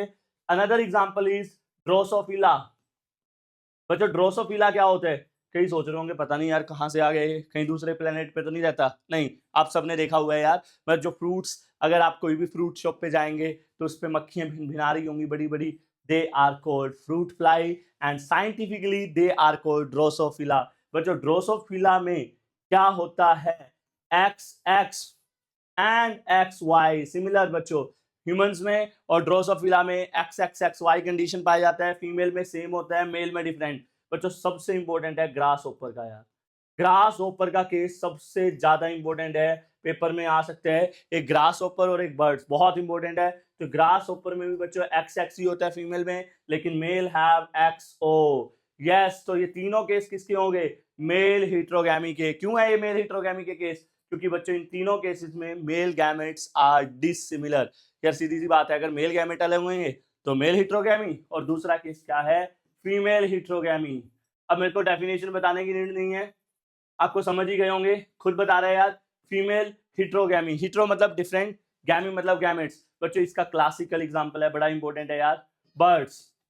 बच्चों बर्ड्स में क्या होता है, बर्ड्स में अगर हम फीमेल गैमेट देखें तो वो होते हैं जेड डब्ल्यू, जबकि मेल जो होते हैं दैट इज जेड जेड। तो बच्चों जो लड़का या लड़की, फीमेल जो बर्ड है वो डिसाइड करती है कि लड़का होगा या लड़की। क्यों, मेल की तरफ से तो हमेशा क्या आएगा, जेड ही आएगा, और अगर इधर से जेड आता है तो क्या हो जाएगा, मेल, और अगर इधर से डब्ल्यू आ जाता है उधर से तो जेड ही आना है तो वो क्या होगा, फीमेल। तो बच्चों फीमेल हिट्रोगैमी का जो एग्जांपल है बर्ड, इसका मतलब बर्ड्स में कौन डिसाइड करेगा ये लड़का होना है या लड़की, फीमेल। और मेल्स में यहाँ पे मेल हिट्रोगैमी वाले एग्जांपल में कौन डिसाइड करेगा, लाइक ह्यूमन, ड्रोसोफिला और ग्रासहोपर, लड़का होगा या लड़की, उसमें कौन डिसाइड करेगा, मेल। तो बच्चों क्वेश्चन कैसे आता है मैं साथ साथ क्वेश्चन बता देता हूँ। नीट में क्वेश्चन क्या आ जाएगा, सीधा आ जाएगा बच्चों Z W, sex determination is found in, 4 option दे देंगे, बर्ड्स, ह्यूमंस, ड्रोसोफिला, ग्रासहोपर। यार ये ना बड़े ट्रिकी हैं, जानबूझ के देखो 4 एग्जांपल नहीं है टोटल, क्यों 4 ही ऑप्शन होते हैं। तो सीबीएसई में भी क्वेश्चन आ सकते हैं, या फिर ऐसे दे देंगे यार कि एक्सप्लेन एक्स एक्सो सेक्स डिटर्मिनेशन, तो आप क्या एक्सप्लेन कर देना यार, क्रॉस करके दिखा देना, और किसके अंदर पाया जाता है, ग्रासहोपर में, और एग्जांपल दे देना ये किसका एग्जांपल है, मेल हिट्रोगैमी का। तो यस, ये था हमारा बच्चों सेक्स डिटर्मिनेशन। अगले टॉपिक की हम बात करते हैं, बढ़िया टॉपिक है यार। नेक्स्ट टॉपिक है पॉलीजेनिक इनहेरिटेंस। इसमें भी मैं 2 टॉपिक एक साथ कराऊंगा। पॉलीजेनिक इनहेरिटेंस, बच्चों देखो घबराना नहीं है, इंपॉर्टेंट टॉपिक है, अभी पिछले 2-3 साल पहले ही ऐड हुए हैं नए टॉपिक्स जेनेटिक्स में। पॉली का मतलब क्या होता है, मैनी, जेनिक मतलब जीन्स, इनहेरिटेंस क्या होता है, कैरेक्टर्स को ट्रांसफर करना। तो बच्चों देखो यार, एक दो तुम्हें मैं बात बताता हूँ। एक तो ये है कि एक पर्सन है यार, वो कई काम कर रहा है, जैसे मैं हूँ, सपोजिंगली मैं बायो भी पढ़ा रहा हूँ, ठीक है, और क्रिकेट भी अच्छा खेल लेता हूँ, ठीक है, I am a multitasking person, ठीक है, एक साथ में मैं कई काम कर सकता हूँ। एक तो ये है, और एक दूसरा किस क्या है, कई लोग मिलके एक काम कर रहे हैं। तो बच्चों यहाँ पे 2 टॉपिक मैं साथ साथ कराऊंगा, एक तो कराऊंगा पॉलीजेनिक इनहेरिटेंस, और एक कराऊंगा यार प्लियोट्रोपी। क्या कराऊंगा, प्लियोट्रोपी। डन। इसमें क्या है यार, दूसरा एग्जांपल देता हूं भाई, एक चाबी है, वो ना हर ताले को खोल देती है। एक तो ये हो गया, ठीक है, कि कई ताले हैं, ठीक है, लेकिन एक चाबी उनको सारों को लॉक ओपन कर सकती है, ठीक है। तो ऐसे ही कुछ मैं इन दोनों का एग्जांपल लेके आपको समझाना चाह रहा हूं। देखो यार, इसमें क्या है, पोली, पोली मतलब मैनी, जैनी का मतलब क्या है, जीन्स। बच्चों अगर बहुत सारे जीन्स हैं लेकिन मिलके वो एक ही कैरेक्टर को कंट्रोल करें, देखो कल के लेक्चर में मैंने आपको क्या बताया था यार, हमारे जितने भी फीचर्स हैं, किसी के हेड पे हेयर कम है, किसी का स्किन कलर अच्छा है, फेयर है, सबके सब कौन कंट्रोल करते हैं, जीन्स। तो बच्चों कई कैरेक्टर ऐसे हैं जिनको कई जीन मिलके कंट्रोल कर रहे हैं। If many genes controlling a single character, then it is called polygenic inheritance. और उसमें उल्टा कर दो बच्चों, उसमें क्या होगा, जीन एक होगा, when one gene control many characters, जो मैं एग्जांपल दे रहा था आपको समझ आ गया होगा, जस्ट अपोजिट टू ईच। और प्लियोट्रोपिक जीन की तो डेफिनेशन बहुत बार आती है, बहुत बार पेपर में पूछी जाती है। बच्चों देखो दोनों को मैं साथ इसलिए करा रहा हूं, दोनों एक दूसरे के वाइस वर्सा हैं। इसमें क्या है, जीन्स कई हैं और एक ही फीचर को कंट्रोल कर रहे हैं। If the many genes control a single phenotypic expression, then it is called polygenic inheritance. Example से आपको अच्छे से समझ आ जाएगा बच्चों। For example, skin colour of humans. बच्चों हमारा जो स्किन कलर है, ये जो गोरे रंग पे तुम इतना गुमान करते हो, ठीक है, कई तो मतलब सोचते हैं यार कि मेरे से स्मार्ट है ही नहीं कोई, ठीक है, चाय नहीं पीते लोग, मैंने देखा कि नहीं यार, मैंने पूछा, मैं एक फ्रेंड को चाय ऑफर की तो बोली नहीं नहीं यार रंग काला हो जाएगा। तो मतलब जिस रंग पे आप गुमान करते हैं, वो रंग जो है, आपका स्किन कलर जो है, वो भी कहीं ना कहीं जीन्स ने कंट्रोल कर रखा है। आपका गोरा रंग क्यों है, क्योंकि 3 जीन्स है बच्चों, gene A, gene B and gene C. 3 gene बच्चों, कौन कौन से, जीन ए, जीन बी और जीन सी। ये तीनों मिलके बच्चों आपका क्या कंट्रोल करते हैं, स्किन कलर। कैरेक्टर एक ही है क्या, स्किन कलर। जीन कितने हैं, 3। तो अगर कई जीन मिलके कंट्रोल कर रहे हो कैरेक्टर, उसका क्या बोलते हैं, पॉलीजेनिक इनहेरिटेंस। सपोज करो बच्चों, जीन हमेशा पेयर में मिलते हैं। सपोज करो किसी की बॉडी में जीन सारे कैपिटल फॉर्म में है, तो ये जो पर्सन होंगे ना बच्चों, जिनमें कौन से जीन्स पाए जाते हैं, capital A, capital A, capital B, capital B, capital C, capital C, भाई ये होंगे बिल्कुल ब्लैक। लाइक जो हबशी होते हैं ना, जो मतलब अफ्रीकन होते हैं, बिल्कुल ब्लैक कलर, बिल्कुल डार्क कलर, वो होंगे आपके, ठीक है, कौन, ये वाले, ये वाला केस हो गया। उनका कलर बिल्कुल ब्लैक क्यों होता है, जेड ब्लैक क्यों होता है, ए बी बी सी सी। और बच्चों एक ये केस ले, ए बी बी सी सी, ये है बच्चों बिल्कुल व्हाइट, जिनको भगवान ने ना यार, पहले ना गर्मी की छुट्टी पता है कितने दिन की होती थी, 45 डेज की। कितने डेज की होती थी, 45। तो ये उन डेज में बनाई है भगवान ने, एंड बिल्कुल व्हाइट यार, बिल्कुल व्हाइट। मैं दूध भी इतना व्हाइट नहीं होगा जितनी इनकी स्किन टोन होगी। तो सब जीन का खेल है यार। और ये अगर इनका मिक्सचर देखें हम, लाइक ये, इसका रिजल्ट आपके सामने खड़ा है यार। हम जो इंडियंस हैं, हम ना कालू मालू होते यार, ना ऐसे होते, मतलब वो कहते हैं ना कि यार ठीक अच्छा सा कलर है, ना ही हो मतलब यार सीधा सा है यार। इंडियंस का जो टोन है, ठीक है, गेहुआ कहते हैं जिसको, that is this is intermediate colour. तो बेसिकली बच्चों, skin colour is example of polygenic inheritance because our skin colour is controlled by how many genes, 3 genes. बच्चों इनफैक्ट एक बात और बताता हूँ, हमारा जो आई कलर है, ये जो लाइक मेरी जो ब्राउन आईज नजर आ रही है आपको, ठीक है, ये भी किसका एग्जांपल है? पॉलीजेनिक इनहेरिटेंस का। Now let's talk about pleiotropy. बच्चों प्लियोट्रोपी की हम बात करें तो मैंने अभी आपको बता रही है, प्लियोट्रोपी में क्या होता है, अगर एक जीन कई कैरेक्टर को कंट्रोल कर रहा है, कई फिनोटिपिक एक्सप्रेशन कंट्रोल कर रहा है, तो उसको क्या बोलते हैं? Pleiotropic gene. और इस फिनोमिना को क्या बोला जाता है? Pleiotropy. One gene controlling many features, many phenotypic expression, then it is called yes pleiotropy. इसका एग्जांपल है बच्चों बहुत सारे हैं। फिनाइल कीटोनूरिया आज मैं पढ़ाऊंगा आपको, ठीक है, आगे जाके पढ़ोगे, लेकिन हम जो मेन डिस्कस करने वाले हैं बच्चों, मटर का केस, स्वीट पी। बच्चों जो मटर है, जो हम घरों में खाते हैं, उसका जो दाना होता है ना यार, जो ग्रेन है, जो दाना है या सीड कह लो आप, उसकी शेप भी और साइज भी। बच्चों दो फीचर हो गए, देखो, शेप और साइज, दोनों feature, both feature are controlled by a single gene, controlled by single gene, that is B gene, that is B gene. बच्चों एक ही जीन है, कौन सा जीन? B gene. क्या है प्लियोट्रोपिक? अगर एक जीन कई फंक्शन को कंट्रोल कर रहा है तो उसको क्या बोलेंगे? Pleiotropic gene. तो सेम है यहाँ पे, अब जो बी जीन है वो क्या कर रहा है? दो फीचर को कंट्रोल कर रहा है, किस किस को? शेप को भी और साइज को भी।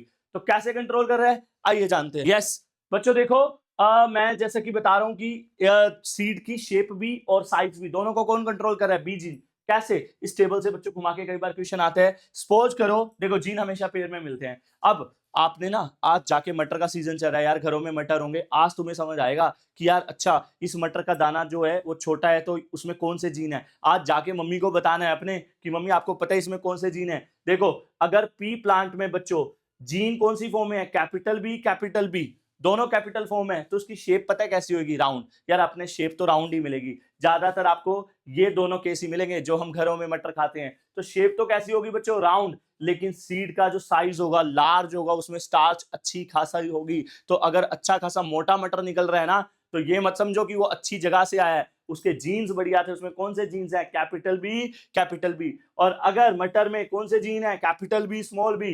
तो उसकी शेप तो कैसी होगी बच्चों? राउंड ही होगी, लेकिन साइज इतना बड़ा नहीं होगा। साइज कैसा होगा? इंटरमीडिएट, मीडियम साइज होगा बच्चों उसका। क्या होगा? मीडियम, ना ही लार्ज होगा ना ही ज्यादा स्मॉल। और अगर जीन किस फॉर्म में है? स्मॉल बी, तो शेप भी चेंज हो जाएगी बच्चों, और उसका साइज भी बिल्कुल छोटा हो जाएगा। तो देखिए जीन एक है बी, लेकिन फीचर्स को दो कंट्रोल कर रहा है, शेप को भी और साइज को भी। This phenomena is known as pleiotropy. Is that clear? इससे भी एक ट्रिकी क्वेश्चन आता है, क्वेश्चन प्रैक्टिस में हम बात करेंगे उसकी। नाउ अब हम बात करते हैं बच्चों क्रोमोसोमल डिसऑर्डर्स की। इस चैप्टर का यार सबसे इंपॉर्टेंट टॉपिक है, very very very very important. 3 marks लिख लो भाई, पेपर में आएगा, 100% आना है यार। अगला जो टॉपिक है उससे क्वेश्चन आने के बहुत ज्यादा पॉसिबिलिटी है, इधर नीट और इधर सीबीएसई। क्रोमोसोमल डिसऑर्डर ज्यादा इंपॉर्टेंट है यार, बहुत ज्यादा इंपॉर्टेंट है, ठीक है। तो 3 है यार सिलेबस में क्रोमोसोमल डिसऑर्डर्स। होते क्या है, नाम से पता लग रहा है यार। देखो डिसऑर्डर क्या होता है? बीमारी। कौन सी बीमारी? क्रोमोसोमल। हम सबको पता है यार, ह्यूमंस में ना, आपको थोड़ा सा वैसे आइडिया देता हूं पहले। ह्यूमंस में कितने क्रोमोसोम है? 46, और you can say 23 pair. Chromosome कितने हैं? 23 पेयर, जिसमें से 22 पेयर क्या है? ऑटोसोम, जो हमारे कैरेक्टर को पेरेंट्स से आगे ऑफस्प्रिंग में ट्रांसफर करते हैं, ऑटोसोम से। और 1 पेयर क्या है? सेक्स क्रोमोसोम, सबको पता है, जिसको एलोसोम भी बोलते हैं। क्या है? Sex chromosome. मेल्स में क्या है? XY, अभी बात की थी। और फीमेल्स में क्या है? XX। तो अगर इनमें कुछ भी एबनॉर्मेलिटी आ रही है, कुछ भी प्रॉब्लम आ रही है, इन 46 क्रोमोसोम में या 23 पेयर में कुछ भी दिक्कत आ रही है, तो it will lead to chromosomal disorder. सीधी सी बात है यार, 46 क्रोमोसोम है भाई हमारी बॉडी में, अगर उनमें कोई भी दिक्कत आ रही है, कम हो गया, ज्यादा हो गया, तो क्या हो जाएगा? Chromosomal disorder. सीधी सी बात है। यस, एंड क्रोमोसोमल डिसऑर्डर के ना बच्चों मेन 4 कारण होते हैं यार। कितने कारण होते हैं मेन? 4। उन चारों के बारे में बता देता हूं ताकि आपको टॉपिक समझने में दिक्कत ना हो। वो 4 कारण क्या है? वो 4 कारण है बच्चों, मोनोसोमी, बुक में नहीं मिलेगा ये, एनसीईआरटी में, लेकिन नीट में आया काफी बार, नलीसोमी, ट्राइसोमी एंड टेट्रासोमी। ये 4 कारण है यार किसके? क्रोमोसोमल डिसऑर्डर के। देखो क्रोमोसोमल डिसऑर्डर में 2 टर्म भी यूज होती हैं, क्या क्या? एक तो एनोप्लॉइडी, पेपर में आ सकता है भाई, what do you mean by aneuploidy? Aneuploidy क्या होता है बच्चों? सीधी सी बात है, आपकी बॉडी में कितने क्रोमोसोम है? 46। अगर वो 45 हो गए या 47 हो गए, ज्यादा हो गए या कम हो गए, तो दैट इज कॉल्ड एनोप्लॉइडी। अगर आपकी बॉडी में ज्यादा या कम नंबर हो जाए क्रोमोसोम का नॉर्मल से, that is what we call aneuploidy. और एक होती है बच्चों पॉलीप्लॉइडी। पॉलीप्लॉइडी क्या होता है बच्चों? अगर एक जो क्रोमोसोम का सेट है वो मल्टीप्लाई कर गया, मल्टीपल कॉपीज बन गई उसकी बॉडी में, then it is called polyploidy. लेकिन अभी मैं 4 केस बताता हूं बच्चों, मोनोसोमी, नलीसोमी, ट्राइसोमी, टेट्रासोमी। सीधी सी बात है यार, मोनोसोमी में क्या होगा? 2n-1। बच्चों क्या होगा? 2n क्या है? Normal number of chromosome.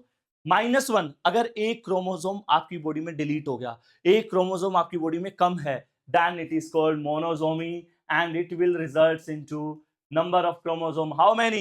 45 या 46 थे, एक कम हो गया भाई, that is called monosomy। नल क्या होता है? बिल्कुल खत्म। अगर आपका पूरा का पूरा सेट ही क्रोमोसोम का उड़ गया, पूरा एक पेयर ही उड़ गया, then it is called नलीसोमी। और आपकी बॉडी में कितने पेयर रह जाएंगे क्रोमोसोम के? 22 पेयर, और यू कैन से 44। ट्राइसोमी में क्या होगा बच्चों? अब सोच रहे होंगे -3 कर देंगे, नहीं नहीं नहीं नहीं, अब प्लस करना है बच्चों। ट्राइसोमी में क्या होता है? एक क्रोमोसोम एक्स्ट्रा ऐड हो जाता है, that is called trisomy and this is 47। And same इसमें क्या हो जाएगा? पूरा एक पेयर ऐड हो जाएगा, रिजल्टिंग इनटू 48 क्रोमोसोम। लेकिन हम मेन ये टर्म्स आती है ट्राइसोमी, आज सारे को समझ आ गई होगी। लेकिन हमारा अब डिसऑर्डर अब पढ़ेंगे, 3 डिसऑर्डर है यार, पेपर में पक्का आएगा ही आएगा 110%। मैं तीनों साथ साथ करा देता हूं। नंबर 1 डाउन सिंड्रोम, 100% आएगा भाई पूरा। किसी का अगर कोई ख्याल चल रहा है, किसी के बारे में कोई सोच रहा है, तो वापिस आ जाओ, 100% यहां से मार्क्स लेके जाओगे आप। Klinefelter syndrome and Turner syndrome बहुत ही इंपॉर्टेंट है यार, बहुत ही ज्यादा इंपॉर्टेंट है। तीनों सिंड्रोम से क्वेश्चन आएगा ही आएगा। इस चैप्टर का सबसे ज्यादा इंपॉर्टेंट टॉपिक्स में से एक है। तो आपको क्या करना है तीनों में? कॉज और सिम्टम्स, क्या कारण है, मैं शॉर्ट में लिखूंगा, नोट्स में सब कुछ लिखा मिल जाएगा आपको। तीनों के कोज क्या हैं और सिम्टम्स, मतलब आपको पता कैसे लगेगा कि आपको ये बीमारी क्यों हुई और किस वजह से हुई। ठीक है, 2 बातें आपको पता होना चाहिए कि बीमारी का कोज क्या है और आपको पता कैसे लगेगा कि आपको ये बीमारी है। तो जानते हैं यार, और मैं तो ये मानता हूं तीनों ही केसेस ना आपने देख रखे होंगे। ठीक है, तो तीनों केसेस की बात करते हैं। पहला है डाउन सिंड्रोम। डाउन सिंड्रोम में क्या होगा यार? मतलब पहले तो मैं बताता हूँ कि होता क्यों है। तो बच्चों हमारी बॉडी में अभी बताया मैंने 23 पेयर क्रोमोसोम के होते हैं। कितने क्रोमोसोम होते हैं? 23 पेयर। तो बच्चों इसमें जो 21st पेयर है ना यार, 21st पेयर है क्रोमोसोम का, ये है यार। तो होगा क्या? इनकी लाइफ में कोई तीसरा क्रोमोसोम आ जाएगा यार, ये थर्ड, एक क्रोमोसोम ऐड हो जाएगा। और अभी बताया मैंने, अगर एक क्रोमोसोम ऐड हो जाता है तो उसको क्या बोलते हैं? ट्राइसोमी। बच्चों 2 क्रोमोसोम थे, ये दोनों साथ में रह रहे थे, इनकी लाइफ में किसी तीसरे की एंट्री होगी। अब अगर तीसरे की एंट्री होती है तो यार तुम समझ सकते हो अच्छे से, अगर कोई 2 लोग हैं अच्छे से रह रहे हैं, उनके बीच में कोई तीसरा आता है तो मतलब प्रॉब्लम तो क्रिएट करेगा ना। तो यही होगा। तो यस, इसी वजह से बच्चों डाउन सिंड्रोम हो जाता है। यस, डाउन सिंड्रोम का कोज क्या है बच्चों? ट्राइसोमी हो जाती है। कौन से क्रोमोसोम की? Trisomy of chromosome number 21। This is the main cause of down syndrome. Is that clear? अगर हम बात करें सिम्टम्स की, तो बच्चों जो 21st पेयर में एबनॉर्मेलिटी की वजह से जो बच्चे होते हैं, ये बच्चों को होता है, सच इंडिविजुअल, जिन बच्चों को ये होता है, या such persons are mentally retarded. बच्चों उनका आईक्यू सही नहीं होगा, ठीक है, मेंटली फिजिकल मतलब थोड़े से चैलेंज रहेंगे यार, फिजिकली भी चैलेंज रहेंगे। They have low IQ, okay, they have stunted growth, उनकी बच्चों ग्रोथ भी प्रॉपर नहीं होगी, ग्रोथ भी कमी होगी उनकी। दे हैव शॉर्ट स्टैटर्ड, हाइट भी सही से नहीं बढ़ेगी। मतलब क्लियर ही पता लग जाएगा यार, बड़ी एबनॉर्मेलिटी है यार, ये बहुत बड़ी एबनॉर्मेलिटी है। मैं नहीं चाहता भगवान कभी भी किसी के, और हमें मजाक नहीं बनाना चाहिए किसी का भी, ये क्रोमोसोमल डिसऑर्डर है यार, किसी के हाथ में नहीं है। जब बेबी बन रहा था उसमें क्रोमोसोम में कोई भी दिक्कत आ सकती है, तो बहुत इश्यू है। सच इंडिविजुअल है पार्शली ओपन माउथ, उनका आपको पार्शली ओपन माउथ मिलेगा, पूरो टंग मिलेगी, बहुत सारे सिम्टम्स है यार, और क्वेश्चन आएगा ही आएगा यहाँ से। पूरो टंग, ब्रॉड पाम, ठीक है, small round head, small round head, छोटा सा हेड होगा यार, ठीक है, गोल सा। तो ये सिम्टम्स है बच्चों किसके, डाउन सिंड्रोम के। पेपर में ये भी दे देते हैं कि which disorder arise due to trisomy of 21 Down syndrome, या सिम्टम्स दे देंगे बच्चों ऑब्जेक्टिव में, 3-4 सिम्टम देके बताओ कौन सा सिंड्रोम है, डाउन सिंड्रोम। क्वेश्चन पक्का आएगा, श्योर है, अच्छे से याद कर लेना यार, कोज और सिम्टम। क्लाइनफेल्टर सिंड्रोम बच्चों ये सिर्फ मेल्स में होता है, इसका क्या कोज है बच्चों, इसमें क्या होता है, ये जो मेल्स होते हैं कुछ मेल्स, उनमें क्या होता है, मेल्स में सबको पता है XY क्रोमोसोम पाया जाता है, लेकिन जिनको ये वाली बीमारी होती है उनमें XXY कंडीशन हो जाती है बच्चों। क्या हो जाती है, XXY। एक क्रोमोसोम इसमें भी ज्यादा हो रहा था, टोटल क्रोमोसोम इसमें कितने हैं 47, इसमें भी 47 है, लेकिन इसमें सेक्स क्रोमोसोम में एबनॉर्मेलिटी आई है बच्चों।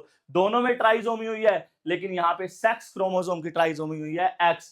तो सच मेल्स आर, उन मेल्स का जीनोटाइप क्या हो गया XXY। तो बच्चों XXY से क्या होगा, देखो यार, XY की वजह से वो मेल था, अगर किसी में XX है तो वो क्या होती है, फीमेल। तो अब इस मेल के पास X ज्यादा होने से क्या होगा, इसमें फेमाइन कैरेक्टर्स आ जाएंगे यार, फीमेलनेस आ जाएंगे। So such males have feminine characters, female character, female की तरह। आपने देखे होंगे यार, बहुत सारे एग्जांपल्स हैं, कई बार आपकी क्लास में भी ऐसा बच्चा मिल जाएगा कि जो फीमेल की तरह बात करता है, फीमेल की तरह चलता है। तो थोड़ा सा क्लाइनफेल्टर सिंड्रोम में भी ऐसा होता है, फेमाइन कैरेक्टर्स आ जाते हैं बच्चों में।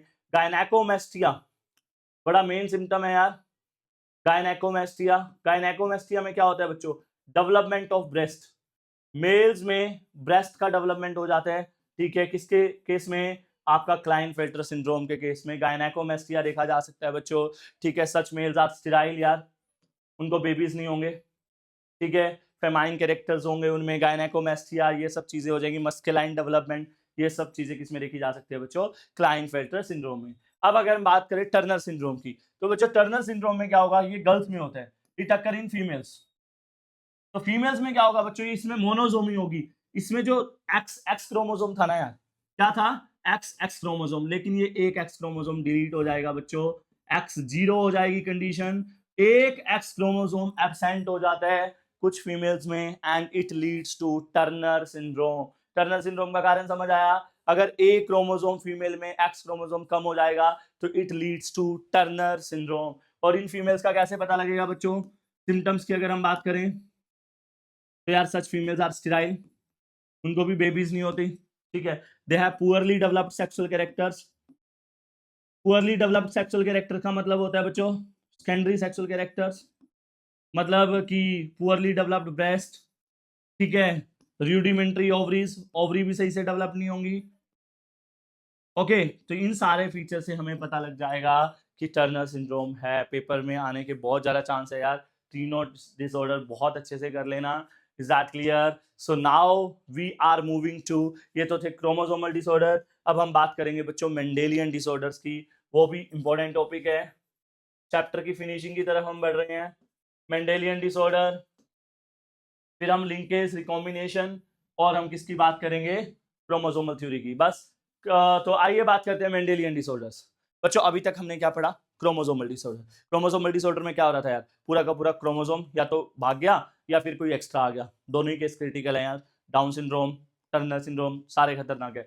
मेंडेलियन, अब आपको पता है मेंडल ने किसका कंसेप्ट दिया था, जीन्स का। किसका कंसेप्ट दिया था, जीन का। तो अगर क्रोमोसोम के किसी जीन में प्रॉब्लम आ रही है, कोई भी जीन में एबनॉर्मेलिटी आ रही है, उस वजह से जो डिसऑर्डर अराइज होते हैं that are called Mendelian disorder. और कईयों को आंसर समझ आ गया होगा कि why they are called Mendelian disorder. क्यों कहते हैं मेंडेलियन डिसऑर्डर, क्योंकि मेंडल ने कंसेप्ट दिया था बच्चों जीन का, फैक्टर का, उसमें प्रॉब्लम आ रही है, that's why it is called Mendelian disorder. तो what are Mendelian disorder, disorder that arise due to abnormality in a gene, abnormality in a gene, gene में abnormality की वजह से जो डिसऑर्डर अराइज होते हैं उनको क्या बोलते हैं बच्चों, Mendelian disorders. Is that clear? पक्का 5 है हमारे सिलेबस में यार, पांचों डिसऑर्डर्स की हम बात करते हैं तो सबसे पहले हम बात करते हैं बच्चों कलर ब्लाइंडनेस की। कलर ब्लाइंडनेस बच्चों, कलर ब्लाइंडनेस यार बड़ा खतरनाक डिसऑर्डर है, मेल्स में ज्यादा होते हैं, प्रॉब्लम्स में बताएंगे जब इसकी क्वेश्चन, इस चैप्टर की ना यार जो क्वेश्चन प्रैक्टिस की अलग से क्लास आएगी वो जरूर अटेंड करना, क्योंकि कई डाउट्स उसमें क्लियर हो जाएंगे। कलर ब्लाइंडनेस बच्चों, पहले तो दो तरह के डिसऑर्डर हैं हमारे सिलेबस में मेंडेलियन, ऑटोसोमल और सेक्स लिंक्ड। तो जो कलर ब्लाइंडनेस है, फर्स्ट पॉइंट आप ये लिखोगे, it is sex linked, it is sex linked recessive disease. क्या है बच्चों ये सेक्स लिंक्ड रिसेसिव डिजीज? इसका मतलब क्या है, ये सेक्स लिंक्ड है, ये एक्स क्रोमोसोम को अफेक्ट करता है बच्चों। कलर ब्लाइंडनेस में कौन सा क्रोमोसोम अफेक्ट होते हैं? सेक्स क्रोमोसोम अफेक्ट होते हैं। रिसेसिव का मतलब आपको समझ आ जाएगा आगे जब इसकी प्रॉब्लम्स कराएंगे हम। तो कलर ब्लाइंडनेस में होता क्या है यार, कई सोच रहे होंगे यार नाम से पता लग रहा है कलर वलर में दिक्कत आ जाएगी, कलर सही से नहीं दिखेंगे, ब्लू रेड दिखेगा, रेड ग्रीन दिखेगा, ग्रीन स्काई ब्लू दिखेगा। ऐसा नहीं होता बच्चों। A colour blind person is basically unable, colour blindness में क्या होगा, a colour blind person is unable to distinguish between red and green colour. बच्चों ध्यान देने की बात है, रेड एंड ग्रीन कलर में उसको प्रॉब्लम आ जाएगी। कौन से कलर में? ग्रीन और रेड। यस, आपको मैंने जानबूझ के ये हाईलाइट किए हैं। अगर आपको ये दो चीजें दिखाई दे रही हैं तो भगवान को पहले तो शुक्रिया कर दो यार कि आपको कलर ब्लाइंडनेस नहीं है। अगर आप वीडियो देख रहे हैं, इसके मतलब चार चीज मैं अलग से ले लूंगा तुमसे, आपका एक टेस्ट भी कर दिया एक डिजीज का कि आपको कलर ब्लाइंडनेस है या नहीं। तो ये कौन सा कलर है एवरीवन? यस, रेड है या ग्रीन है? कई सोच रहे होंगे यार फिंगर पे ग्रीन है ऊपर रेड है, गलत बोल दिया तो पंगा पड़ जाएगा। तो यस बच्चों, रेड और ग्रीन अगर आप इजीली डिस्टिंग्विश कर सकते हैं तो आपको कलर ब्लाइंडनेस नहीं है। तो कलर ब्लाइंड पर्सन को बच्चों पंगा तो होता है यार, बेचारे की शादी हुई, उसकी वाइफ ने रेड कलर की साड़ी पहन रखी है, वो तारीफ कर रहा है कि आप ग्रीन में बड़ी खूबसूरत लग रहे हो, तो मतलब लड़ाई हो जाएगी ना, क्रांति लिखी जाएगी ना। तो यस, रेड और ग्रीन कलर में डिफ्रेंशिएट नहीं कर पाता कलर ब्लाइंड पर्सन, और इसीलिए बच्चों इनको लाइसेंस भी नहीं इशू किया जाता, लाइसेंस नहीं दिया जाता भाई कलर ब्लाइंड पर्सन को। क्यों? होगी रेड लाइट, चकरे फट्टे, असि जिथे जावांगे कर देंगे काम, ठीक है, पंगा हो जाएगा। तो भाई कलर ब्लाइंडनेस में क्या होता है यार, कलर ब्लाइंड पर्सन को ग्रीन और रेड कलर में दिक्कत आती है, और ये mostly it is found in males. बच्चों मेल्स में ज्यादा कॉमन होती है कलर ब्लाइंडनेस। क्यों? क्योंकि बच्चों रीजन ये है, देखो ये एक्स एक्स है, ये नॉर्मल फीमेल है, ठीक है, सपोज करो इसके एक एक्स के जीन में दिक्कत आ गई, ये सी किसको रिप्रेजेंट कर रहा है? कलर ब्लाइंडनेस को। लेकिन अभी भी फीमेल को कलर ब्लाइंडनेस नहीं होगा अगर एक एक्स क्रोमोसोम के जीन में दिक्कत आई है। Such females are called carrier females. Carrier females बच्चों, फीमेल को कलर ब्लाइंडनेस तब होता है जब दोनों एक्स क्रोमोसोम में दिक्कत आती है, ये है कलर ब्लाइंड फीमेल। सीबी का मतलब है कलर ब्लाइंड फीमेल। लेकिन लड़कों में तो बेचारों में एक ही एक्स होता है, तो अगर एक एक्स में दिक्कत आ गई तो लड़का क्या हो जाएगा? Colour blind mail. और या तो मेल में दो ही केस हैं, या तो नॉर्मल या कलर ब्लाइंड, लेकिन लड़कियों में तीन केस है बच्चों, नॉर्मल, कैरियर और कलर ब्लाइंड। अब ये कैरियर, इसको कैरियर क्यों बोला पता है? चलो एक न्यूमेरिकल तो करा ही देता हूं। और इसको कैरियर क्यों बोला, एक तो इसका आंसर मिल जाएगा, और ये मेल्स में ज्यादा क्यों होती है इसका आंसर मिल जाएगा। और नेक्स्ट जो टॉपिक है हीमोफीलिया, उसमें भी आपको हेल्प हो जाएगी। तो बच्चों क्या होता है, देखो सपोज करो ये कैरियर फीमेल है, अब ये कैरियर है, इसको भी नहीं पता क्योंकि इसको सही दिखता है, ग्रीन भी इसको सही दिखेगा, रेड भी। अब इसकी शादी होगी एक नॉर्मल लड़के से यार, नॉर्मल लड़का मतलब एक्स वाई। तो आइए देखते हैं होगा क्या, इनके बच्चों के साथ क्या होगा। ऐसा क्वेश्चन भी आ सकता है बच्चों, क्रॉस करने दे देंगे, अगर कैरियर फीमेल है और उसकी लड़की नॉर्मल लड़के से शादी हुई तो क्या होगा। तो बच्चों क्रॉस कराओ, X C X, X C Y, X X, X Y. तो बच्चों ध्यान दीजिए, ये क्या होगी? कैरियर गर्ल, ये क्या होगी? Normal girl. मतलब अगर इस कपल के लड़की होती है तो सही है यार, या तो वो नॉर्मल हो जाएगी या वो कैरियर हो जाएगी। लेकिन लड़के का देखो, लड़का क्या है, 50% चांस है लड़के के नॉर्मल होने के, लेकिन XCY पे क्या होता है लड़का? Colour blind. क्या होता है? Colour blind. ये खतरे का निशान है बच्चों, कलर ब्लाइंड मेल। तो पंगा यही है कि जो कैरियर फीमेल है वो अपने सन में डिजीज को ट्रांसमिट कर सकती है, और यही चलता है कि कैरियर फीमेल होती है, लड़कों में ट्रांसमिट होती रहती है, इसलिए लड़कों में ज्यादा पाया जाता है कलर ब्लाइंडनेस भी। और सिमिलर नेक्स्ट डिजीज आपका हीमोफीलिया। बच्चों हीमोफीलिया, हीमोफीलिया की तो बात अलग ही हम तरीके से करेंगे। हीमोफीलिया को तो बच्चों कौन सा कलर यूज करें यार, ये वाला करते हैं। हीमोफीलिया को बच्चों हम रॉयल डिजीज कहते हैं, इसीलिए इसके लिए रॉयल ब्लू कलर हमने यूज किया है, ठीक है। रॉयल डिजीज भी कहते हैं इसको भाई। इसका मतलब ये नहीं कि यार हमें भी करना है, हमें भी रॉयल बनना है, हमें रॉयल डिजीज होगा तो हमें रॉयल कहा जाएगा, ऐसा कुछ नहीं है यार। क्यों कहते हैं इसको रॉयल डिजीज पूछेंगे, इसको हम बच्चों ब्लीडर डिजीज भी कहते हैं। क्या कहते हैं? Bleeder disease. दैट्स वाई मैंने रेड कलर से इसको पहले नाम दिया है, क्योंकि ब्लड आ जाता है यार, और ब्लड रेड कलर का होता है। कौन सा? हीमोफीलिया। बच्चों हीमोफीलिया में क्या होता है? सेम है बच्चों, ये भी सेक्स लिंक्ड रिसेसिव डिजीज है, सेम जैसे हीमोफीलिया था यार, हीमोफीलिया था ना, सेम है, ठीक है। उसमें भी एक्स, बस सी की जगह क्या लिख रहा हूं मैं? एच। क्या लिख रहा हूं? एच। सेम, ये कैरियर होगी, और फीमेल को हीमोफीलिया तभी होगा जब उसके दोनों अफेक्ट होंगे। मेल्स में पता ही है तुम्हें, एक पे होते ही, सेम है यार, बस सी की जगह क्या लिखा रहा हूं? एच। और ये क्वेश्चन बहुत बार आता है यार कि why a female haemophilic is rare. पहले हीमोफीलिया होता क्या है बच्चों, हमें नहीं याद करना, दो बातें तो ना इसके नाम से ही आंसर मिल रहा है। Bleeder disease. बच्चों हीमोफीलिया पता है क्या होता है? कईयों को ना यार कट वट मारने का शौक होता है कि यहाँ पे लिख दो, मैं लिख दूं कि कोई भी अंशिका या कुछ भी लिखते हैं, मतलब कईयों को शौक होता है ना यार कि नाम लिख देते हैं किसी का भी। लेकिन भाई नाम वाम लिखने से पहले ना यार हीमोफीलिया टेस्ट जरूर करा लेना। क्यों? हीमोफीलिया में क्या होता है भाई, अगर छोटा सा भी कट लग गया ना, ब्लड की नदियां बह जाएगी यार, रुकेगी नहीं भाई नदियां, मतलब ब्लड रुकता ही नहीं है। हीमोफीलिया में क्या होता है बच्चों, जो क्लोट बनाने वाला है, इसमें क्या हो जाता है? एक डेफिशिएंसी हो जाती है बच्चों। क्या हो जाती है? Deficiency of a protein.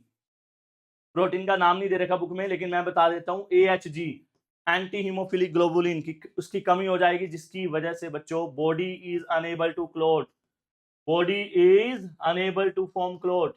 बच्चों क्लोटिंग नहीं कर पाएगी बॉडी, ठीक है। तो एक छोटा सा कट भी, स्मॉल कट, अगर छोटा सा कट भी लग गया तो that can be become a serious injury, बहुत बड़ी इंजरी बन सकता है यार, क्योंकि ब्लड रुकेगा ही नहीं, ठीक है। और क्वीन विक्टोरिया यूके की है ना यार, उसकी पूरी फैमिली में है ये डिजीज, इसीलिए इसको रॉयल डिजीज भी कहा जाता है। ब्लीडर डिजीज क्यों कहते हैं? ब्लड नहीं रुकता यार, क्वीन विक्टोरिया की पूरी फैमिली में है। और रेयर क्यों है हीमोफिलिक फीमेल्स में?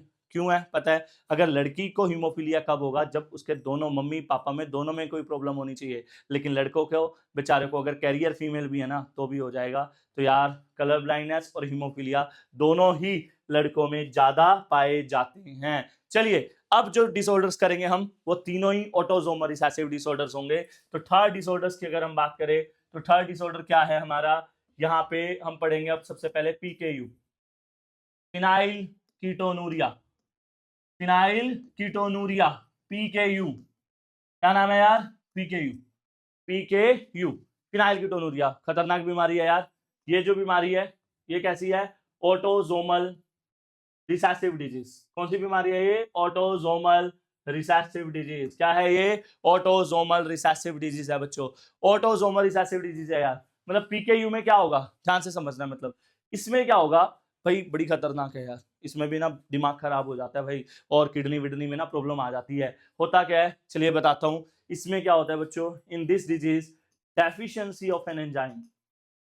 सीधी सी बात बताता हूँ, हमारी बॉडी में ना, हम जो दालें वाले खाते हैं, डाइट खाते हैं, तो उसमें ना एक अमीनो एसिड मिलता है हमारी बॉडी को, फिनाइल एलानिन। कौन सा अमीनो एसिड मिलता है? Phenyl alanine. हमारी बॉडी क्या करते हैं, इसको तुरंत कन्वर्ट कर देती है टायरोसिन में। किसमें कन्वर्ट कर देती है? टायरोसिन में, with the help of enzyme. एक एंजाइम की हेल्प से हमारी बॉडी क्या करती है? फिनाइल एलानिन को टायरोसिन में कन्वर्ट कर देती है, ठीक है। लेकिन इस बीमारी के अंदर इस एंजाइम की डेफिशिएंसी हो जाती है। क्या हो जाती है? डेफिशिएंसी। तो अब ये इसमें कन्वर्ट नहीं हो पाएगा, ये इसमें कन्वर्ट नहीं हो पाएगा, तो क्या होगा बताओ? ये इसमें कन्वर्ट नहीं होगा तो ये पता है किसमें कन्वर्ट होगा? अब फिनाइल पाइरुविक एसिड में। किसमें? फिनाइल पाइरुविक एसिड में। और जो हमारे एक्यूमुलेट होने लग जाएगा, जमा होने लग जाएगा, कहां पे? ब्रेन और किडनी के अंदर। दोबारा बता रहा हूं बच्चों, इसमें क्या होगा? एक एंजाइम की कमी हो जाती है, जो किसको? फिनाइल एलानिन को किसमें कन्वर्ट करता है? टायरोसिन में। जिसकी वजह से अब ये किसमें डिपॉजिट हो जाता है? फिनाइल पाइरुविक एसिड में, जो एक्यूमुलेट शुरू होने लग जाता है ब्रेन में या फिर किडनी में। और अगर ब्रेन में होगा तो बच्चों आपको क्या होगा? मेंटल रिटार्डेशन हो जाएगा आपका, मेंटल बैकी बातें करने लगोगे यार आप, ठीक है। कहीं सोच रहे होंगे कहीं मुझे हो तो नहीं गया, ठीक है। और किडनी में कीटोनूरिया हो जाएगा बच्चों, यहां से आया कीटोनूरिया, कीटोनूरिया का मतलब है बच्चों आपके यूरिन में कीटोन बॉडीज मिलेगी, पत्थर लाइक स्ट्रक्चर मिलेगा, दैट इज कॉल्ड कीटोनूरिया। तो ये है बच्चों फिनाइल कीटोनूरिया, जो कि कहीं ना कहीं प्लियोट्रोपी का भी एग्जांपल माना जाता है। Yes, so the next disease is sickle cell anaemia. Next disease is sickle cell anaemia. ये भी यार बहुत सिंपल सा है, नाम से ही पता लग रहा है। यस, सो सिकल सेल एनीमिया में क्या होता है बच्चों, नाम से ही पता लग रहा है यार। एनीमिया का मतलब क्या होता है, खून की कमी। यार कहते हैं खून की कमी हो गई है तो उसको एनीमिया हो गया।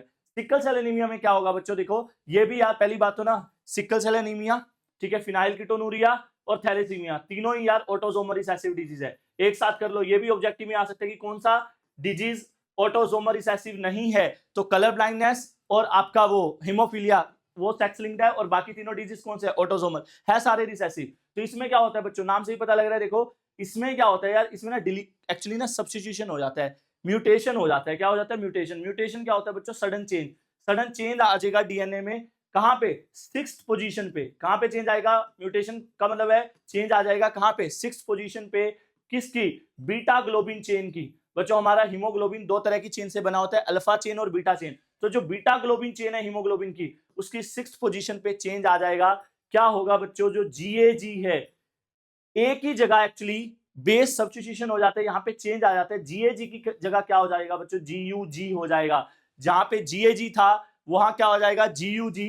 इसकी वजह से क्या होता बच्चों, जीएजी क्या बना रहा था, ग्लूटामिक एसिड। क्या बना रहा था, ग्लूटामिक एसिड। लेकिन अब ग्लूटामिक एसिड की जगह क्या बनेगा बच्चों, वेलाइन बनेगा। क्या बनाएगा, वेलाइन। और जिसकी वजह से पहले प्रॉब्लम समझ आई, एक ही जगह कौन आ गया, यू, जिसकी वजह से ग्लूटामिक एसिड की जगह किसने ले ली, वेलाइन। अब किसी की जगह अगर कोई लेगा तो चेंज तो आएगा ही ना। तो बच्चों जो हमारी रेड ब्लड सेल्स हैं उनकी शेप होती है बाई कनकेव। कैसी शेप होती है बच्चों उनकी, बाई कनकेव। गोलू मोलू होती हैं वो, ठीक है, लेकिन उनकी शेप बाई कनकेव की जगह वो सिकुड़ के कैसी बन जाती हैं, सिकल शेप। नाम से ही पता लग रहा है यार कि सिकल सेल एनीमिया, जो आरबीसी सेल्स हैं, आरबीसी सेल्स, ठीक है, आरबीसी सेल की शेप क्या हो जाएगी आपकी, बाई कनकेव से कैसी हो जाएगी, sickle shape. This happen in sickle cell anaemia. Words को तोड़ देना यार।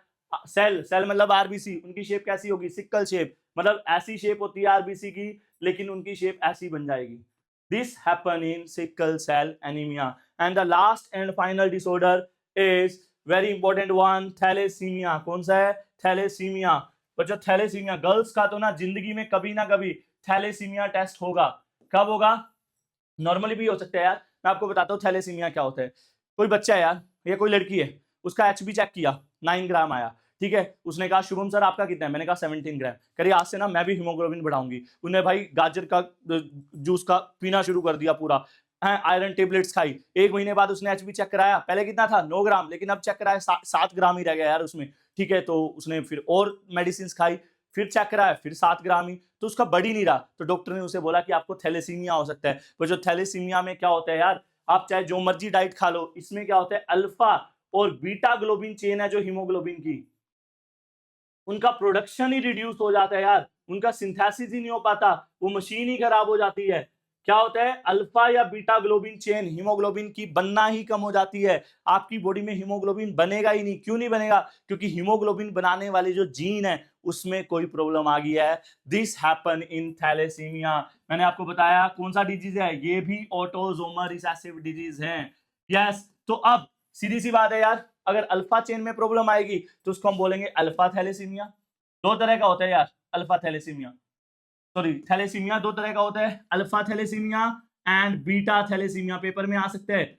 दोनों थैलेसीमिया में फर्क क्या है, देखिए इसमें सीधी सी बात है यार, इसमें क्या होगा, अल्फा चेन जो है हीमोग्लोबिन की वो बनना रिड्यूस हो जाएगी, production of alpha chain of haemoglobin is reduce. और इसमें क्या होगा, production of beta chain will be reduce. अब होगा क्यों बच्चों, इसमें जो क्रोमोसोम नंबर है, कौन से क्रोमोसोम में दिक्कत आती है और कौन से जीन में दिक्कत आती है, ये दोनों बातें मत भूल जाना। तो बच्चों देखो बेटा, मैंने ट्रिक बनाई हुई है, बेटा बेटा कब आता है, जब एक और एक दो पार्टनर मिलते हैं ना। तो इसमें 11th क्रोमोसोम में, कौन से क्रोमोसोम में, 11th क्रोमोसोम के HBB जीन में प्रॉब्लम आती है बच्चों। कौन से जीन में प्रॉब्लम आती है, HBB। बीटा थैलेसीमिया के केस में बच्चों HBB जीन में प्रॉब्लम आती है, ठीक है, और अल्फा थैलेसीमिया में HbA1 एंड HbA2 इन दो जीन्स में बच्चों प्रॉब्लम आती है इसकी वजह से। और क्रोमोसोम होता है बच्चों इसमें 16, इसमें 16 क्रोमोसोम में दिक्कत आती है, इसमें 11, और इसमें इन दो जीन में प्रॉब्लम आती है, और इसमें HBB जीन में। ये मत भूल जाना यार, बड़ा इंपॉर्टेंट है। Is that clear? तो ये था बच्चों हमारा thalassaemia. Is that clear? Now let's talk about another topic, that is dihybrid cross.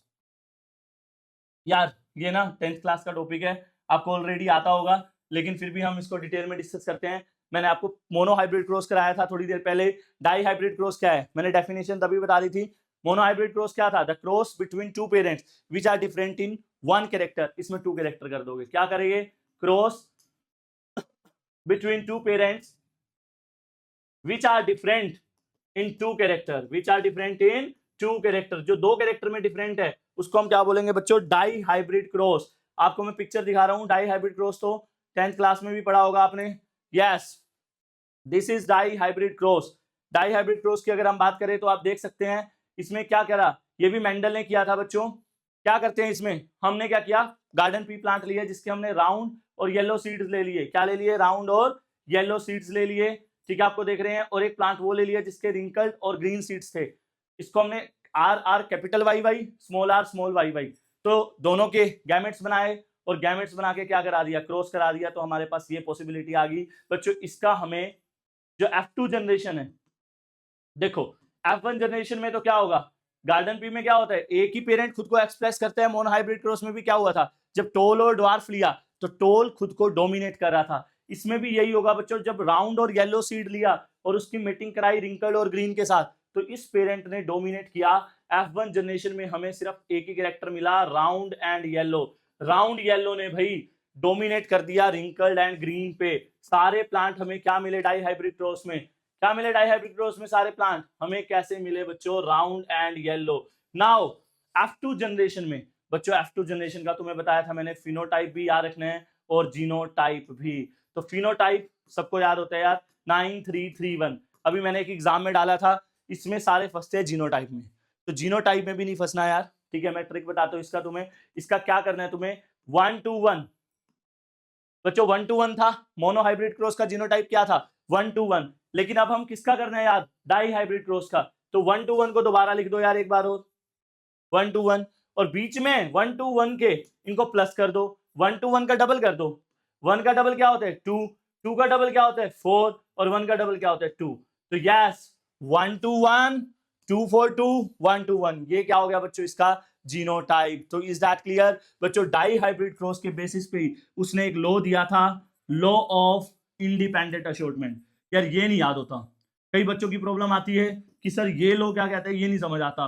बहुत बड़ी स्टेटमेंट है लॉ ऑफ इंडिपेंडेंट असॉर्टमेंट की, लेकिन डोंट वरी, मैं आपको बड़े सिंपल तरीके से बता रहा हूं यार। इसको आपने याद भी नहीं करना, अगर याद करने की कोशिश करोगे तो बहुत बड़ी स्टेटमेंट है, अगर समझोगे तो कुछ भी नहीं लगेगा यार। इट्स लाइक दैट कि एक लड़का एक लड़की है, ठीक है, 2 कपल हैं, एक लड़का एक लड़की, एक अलग है और एक लड़का और एक लड़की और है।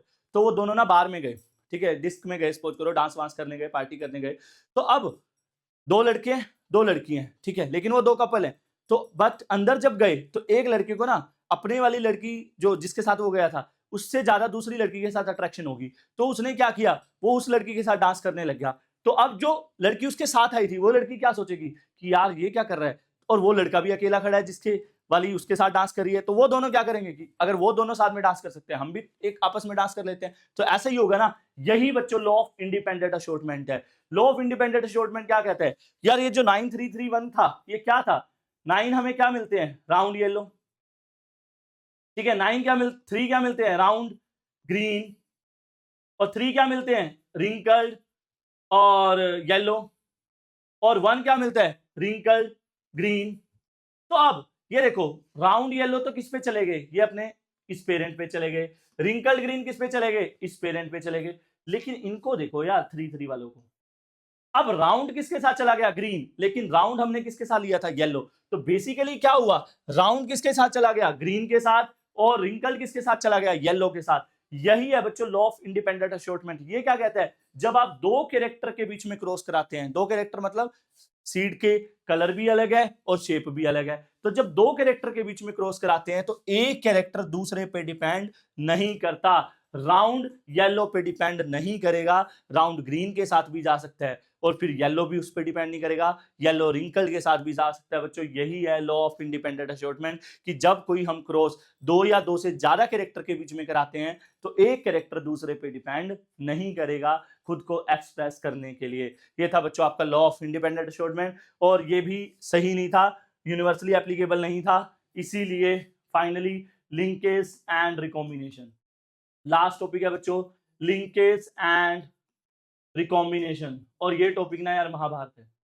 अगर इस चैप्टर का एक टॉपिक जो बिल्कुल छक्के चौके जुड़ाता है ना वो कौन सा टॉपिक है, लिंकेज एंड रिकॉम्बिनेशन। लेकिन मैं आज इतना सिंपलीफाई कराऊंगा आपको ये टॉपिक, ठीक है, बड़ा मस्त बहुत इजी टॉपिक है यार लिंकेज रिकॉम्बिनेशन, समझ ही नहीं आता बुक से, आपको समझना भी नहीं है। एग्जांपल देता हूं मैं यार, एक कुरुक्षेत्र का लड़का है, सपोज करो कुरुक्षेत्र का लड़का है और एक कुरुक्षेत्र की लड़की है, ठीक है, दे आर कमिटेड, ठीक है, उनका अच्छा चल रहा है यार दोनों का, ठीक है, लेकिन हुआ क्या, उस लड़की की ना जॉब लगी कहीं पे, ठीक है, वो सपोज करो मुंबई चली गई, ठीक है, लड़की मुंबई चली गई।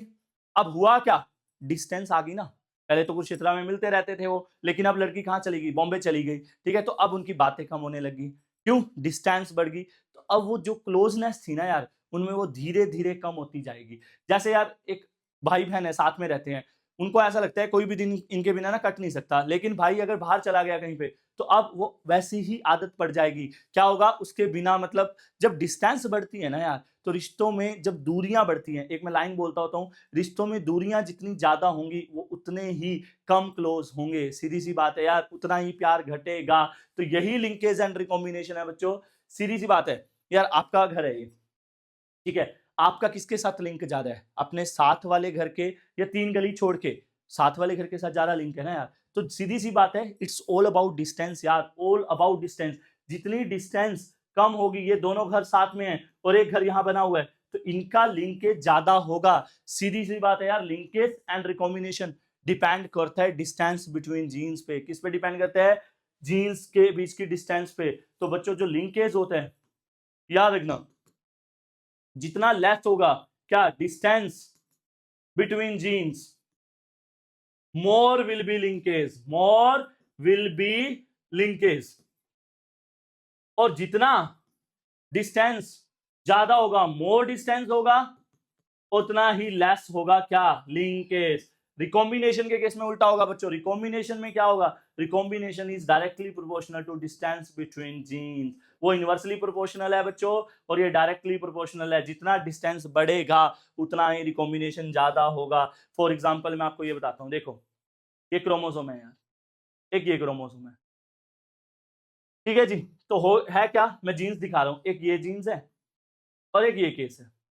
तो यहां पे इन दोनों जीन्स में क्या है बच्चों, लिंकेज इसमें ज्यादा है या इन दोनों जीन्स में लिंकेज ज्यादा है, यहां पे लिंकेज ज्यादा है, यहां पे क्या है, लिंकेज ज्यादा है। क्यों, डिस्टेंस कम है, जीन्स के बीच में डिस्टेंस कम है यार, जितना डिस्टेंस कम होगा उतना ही लिंकेज ज्यादा होगा। यहां पे लिंकेज के चांसेस कम है, क्यों, डिस्टेंस ज्यादा है। रिकॉम्बिनेशन में उल्टा हो जाएगा, यहाँ पे रिकॉम्बिनेशन के कम चांसेस है, यहाँ पे ज्यादा है।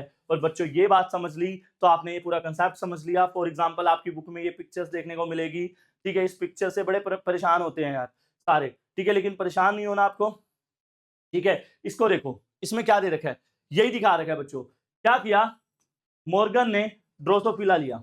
मॉर्गन को बच्चों हम फादर ऑफ एक्सपेरिमेंटल जेनेटिक्स कहते हैं, भूल मत जाना, मॉर्गन को क्या कहते हैं, father of experimental genetics.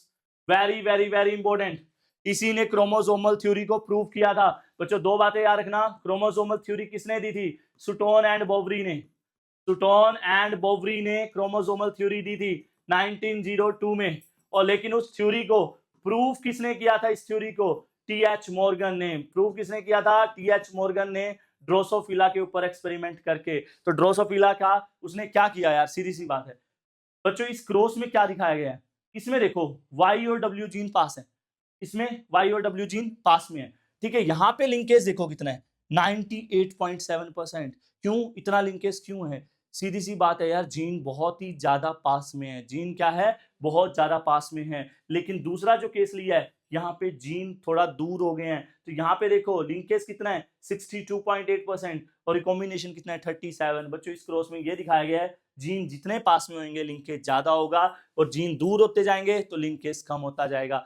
Linkage recombination, simple सी बात बताता हूं, जो कैरेक्टर बच्चों आप में पेरेंट्स से यूं के यूं आ रहे हैं दैट इज लिंकेज, और जो वेरी करके आ रहे हैं दैट इज रिकॉम्बिनेशन। बच्चों recombination is the reason behind variations and linkage is the reason behind similarities. सीधी सी बात है। फिर भी ये क्रॉस में किसी को दिक्कत हो तो अलग से समझ लेना, कमेंट बॉक्स में बोल देना ये क्रॉस मैं अलग तरीके से अलग पैटर्न से समझा दूंगा। बच्चों एक लास्ट बात, एक स्टुअर्ट वेंट था जो मॉर्गन का स्टूडेंट था, उसने जीन मैपिंग सिखाई थी।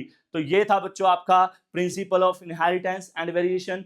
फिर भी अगर कोई डाउट होगा मेरे नोट से क्लियर हो जाएगा, और जब क्वेश्चन वाला हम क्लास करेंगे उसको देखने के बाद आपका कोई डाउट नहीं रहेगा। इस वीडियो को लाइक कीजिए, सब्सक्राइब कीजिए चैनल को, ठीक है, और ज्यादा से ज्यादा ठीक है शेयर कीजिए ताकि जेनेटिक्स प्रॉब्लम ना रहे स्टूडेंट्स की। Thank you so much, bye bye, take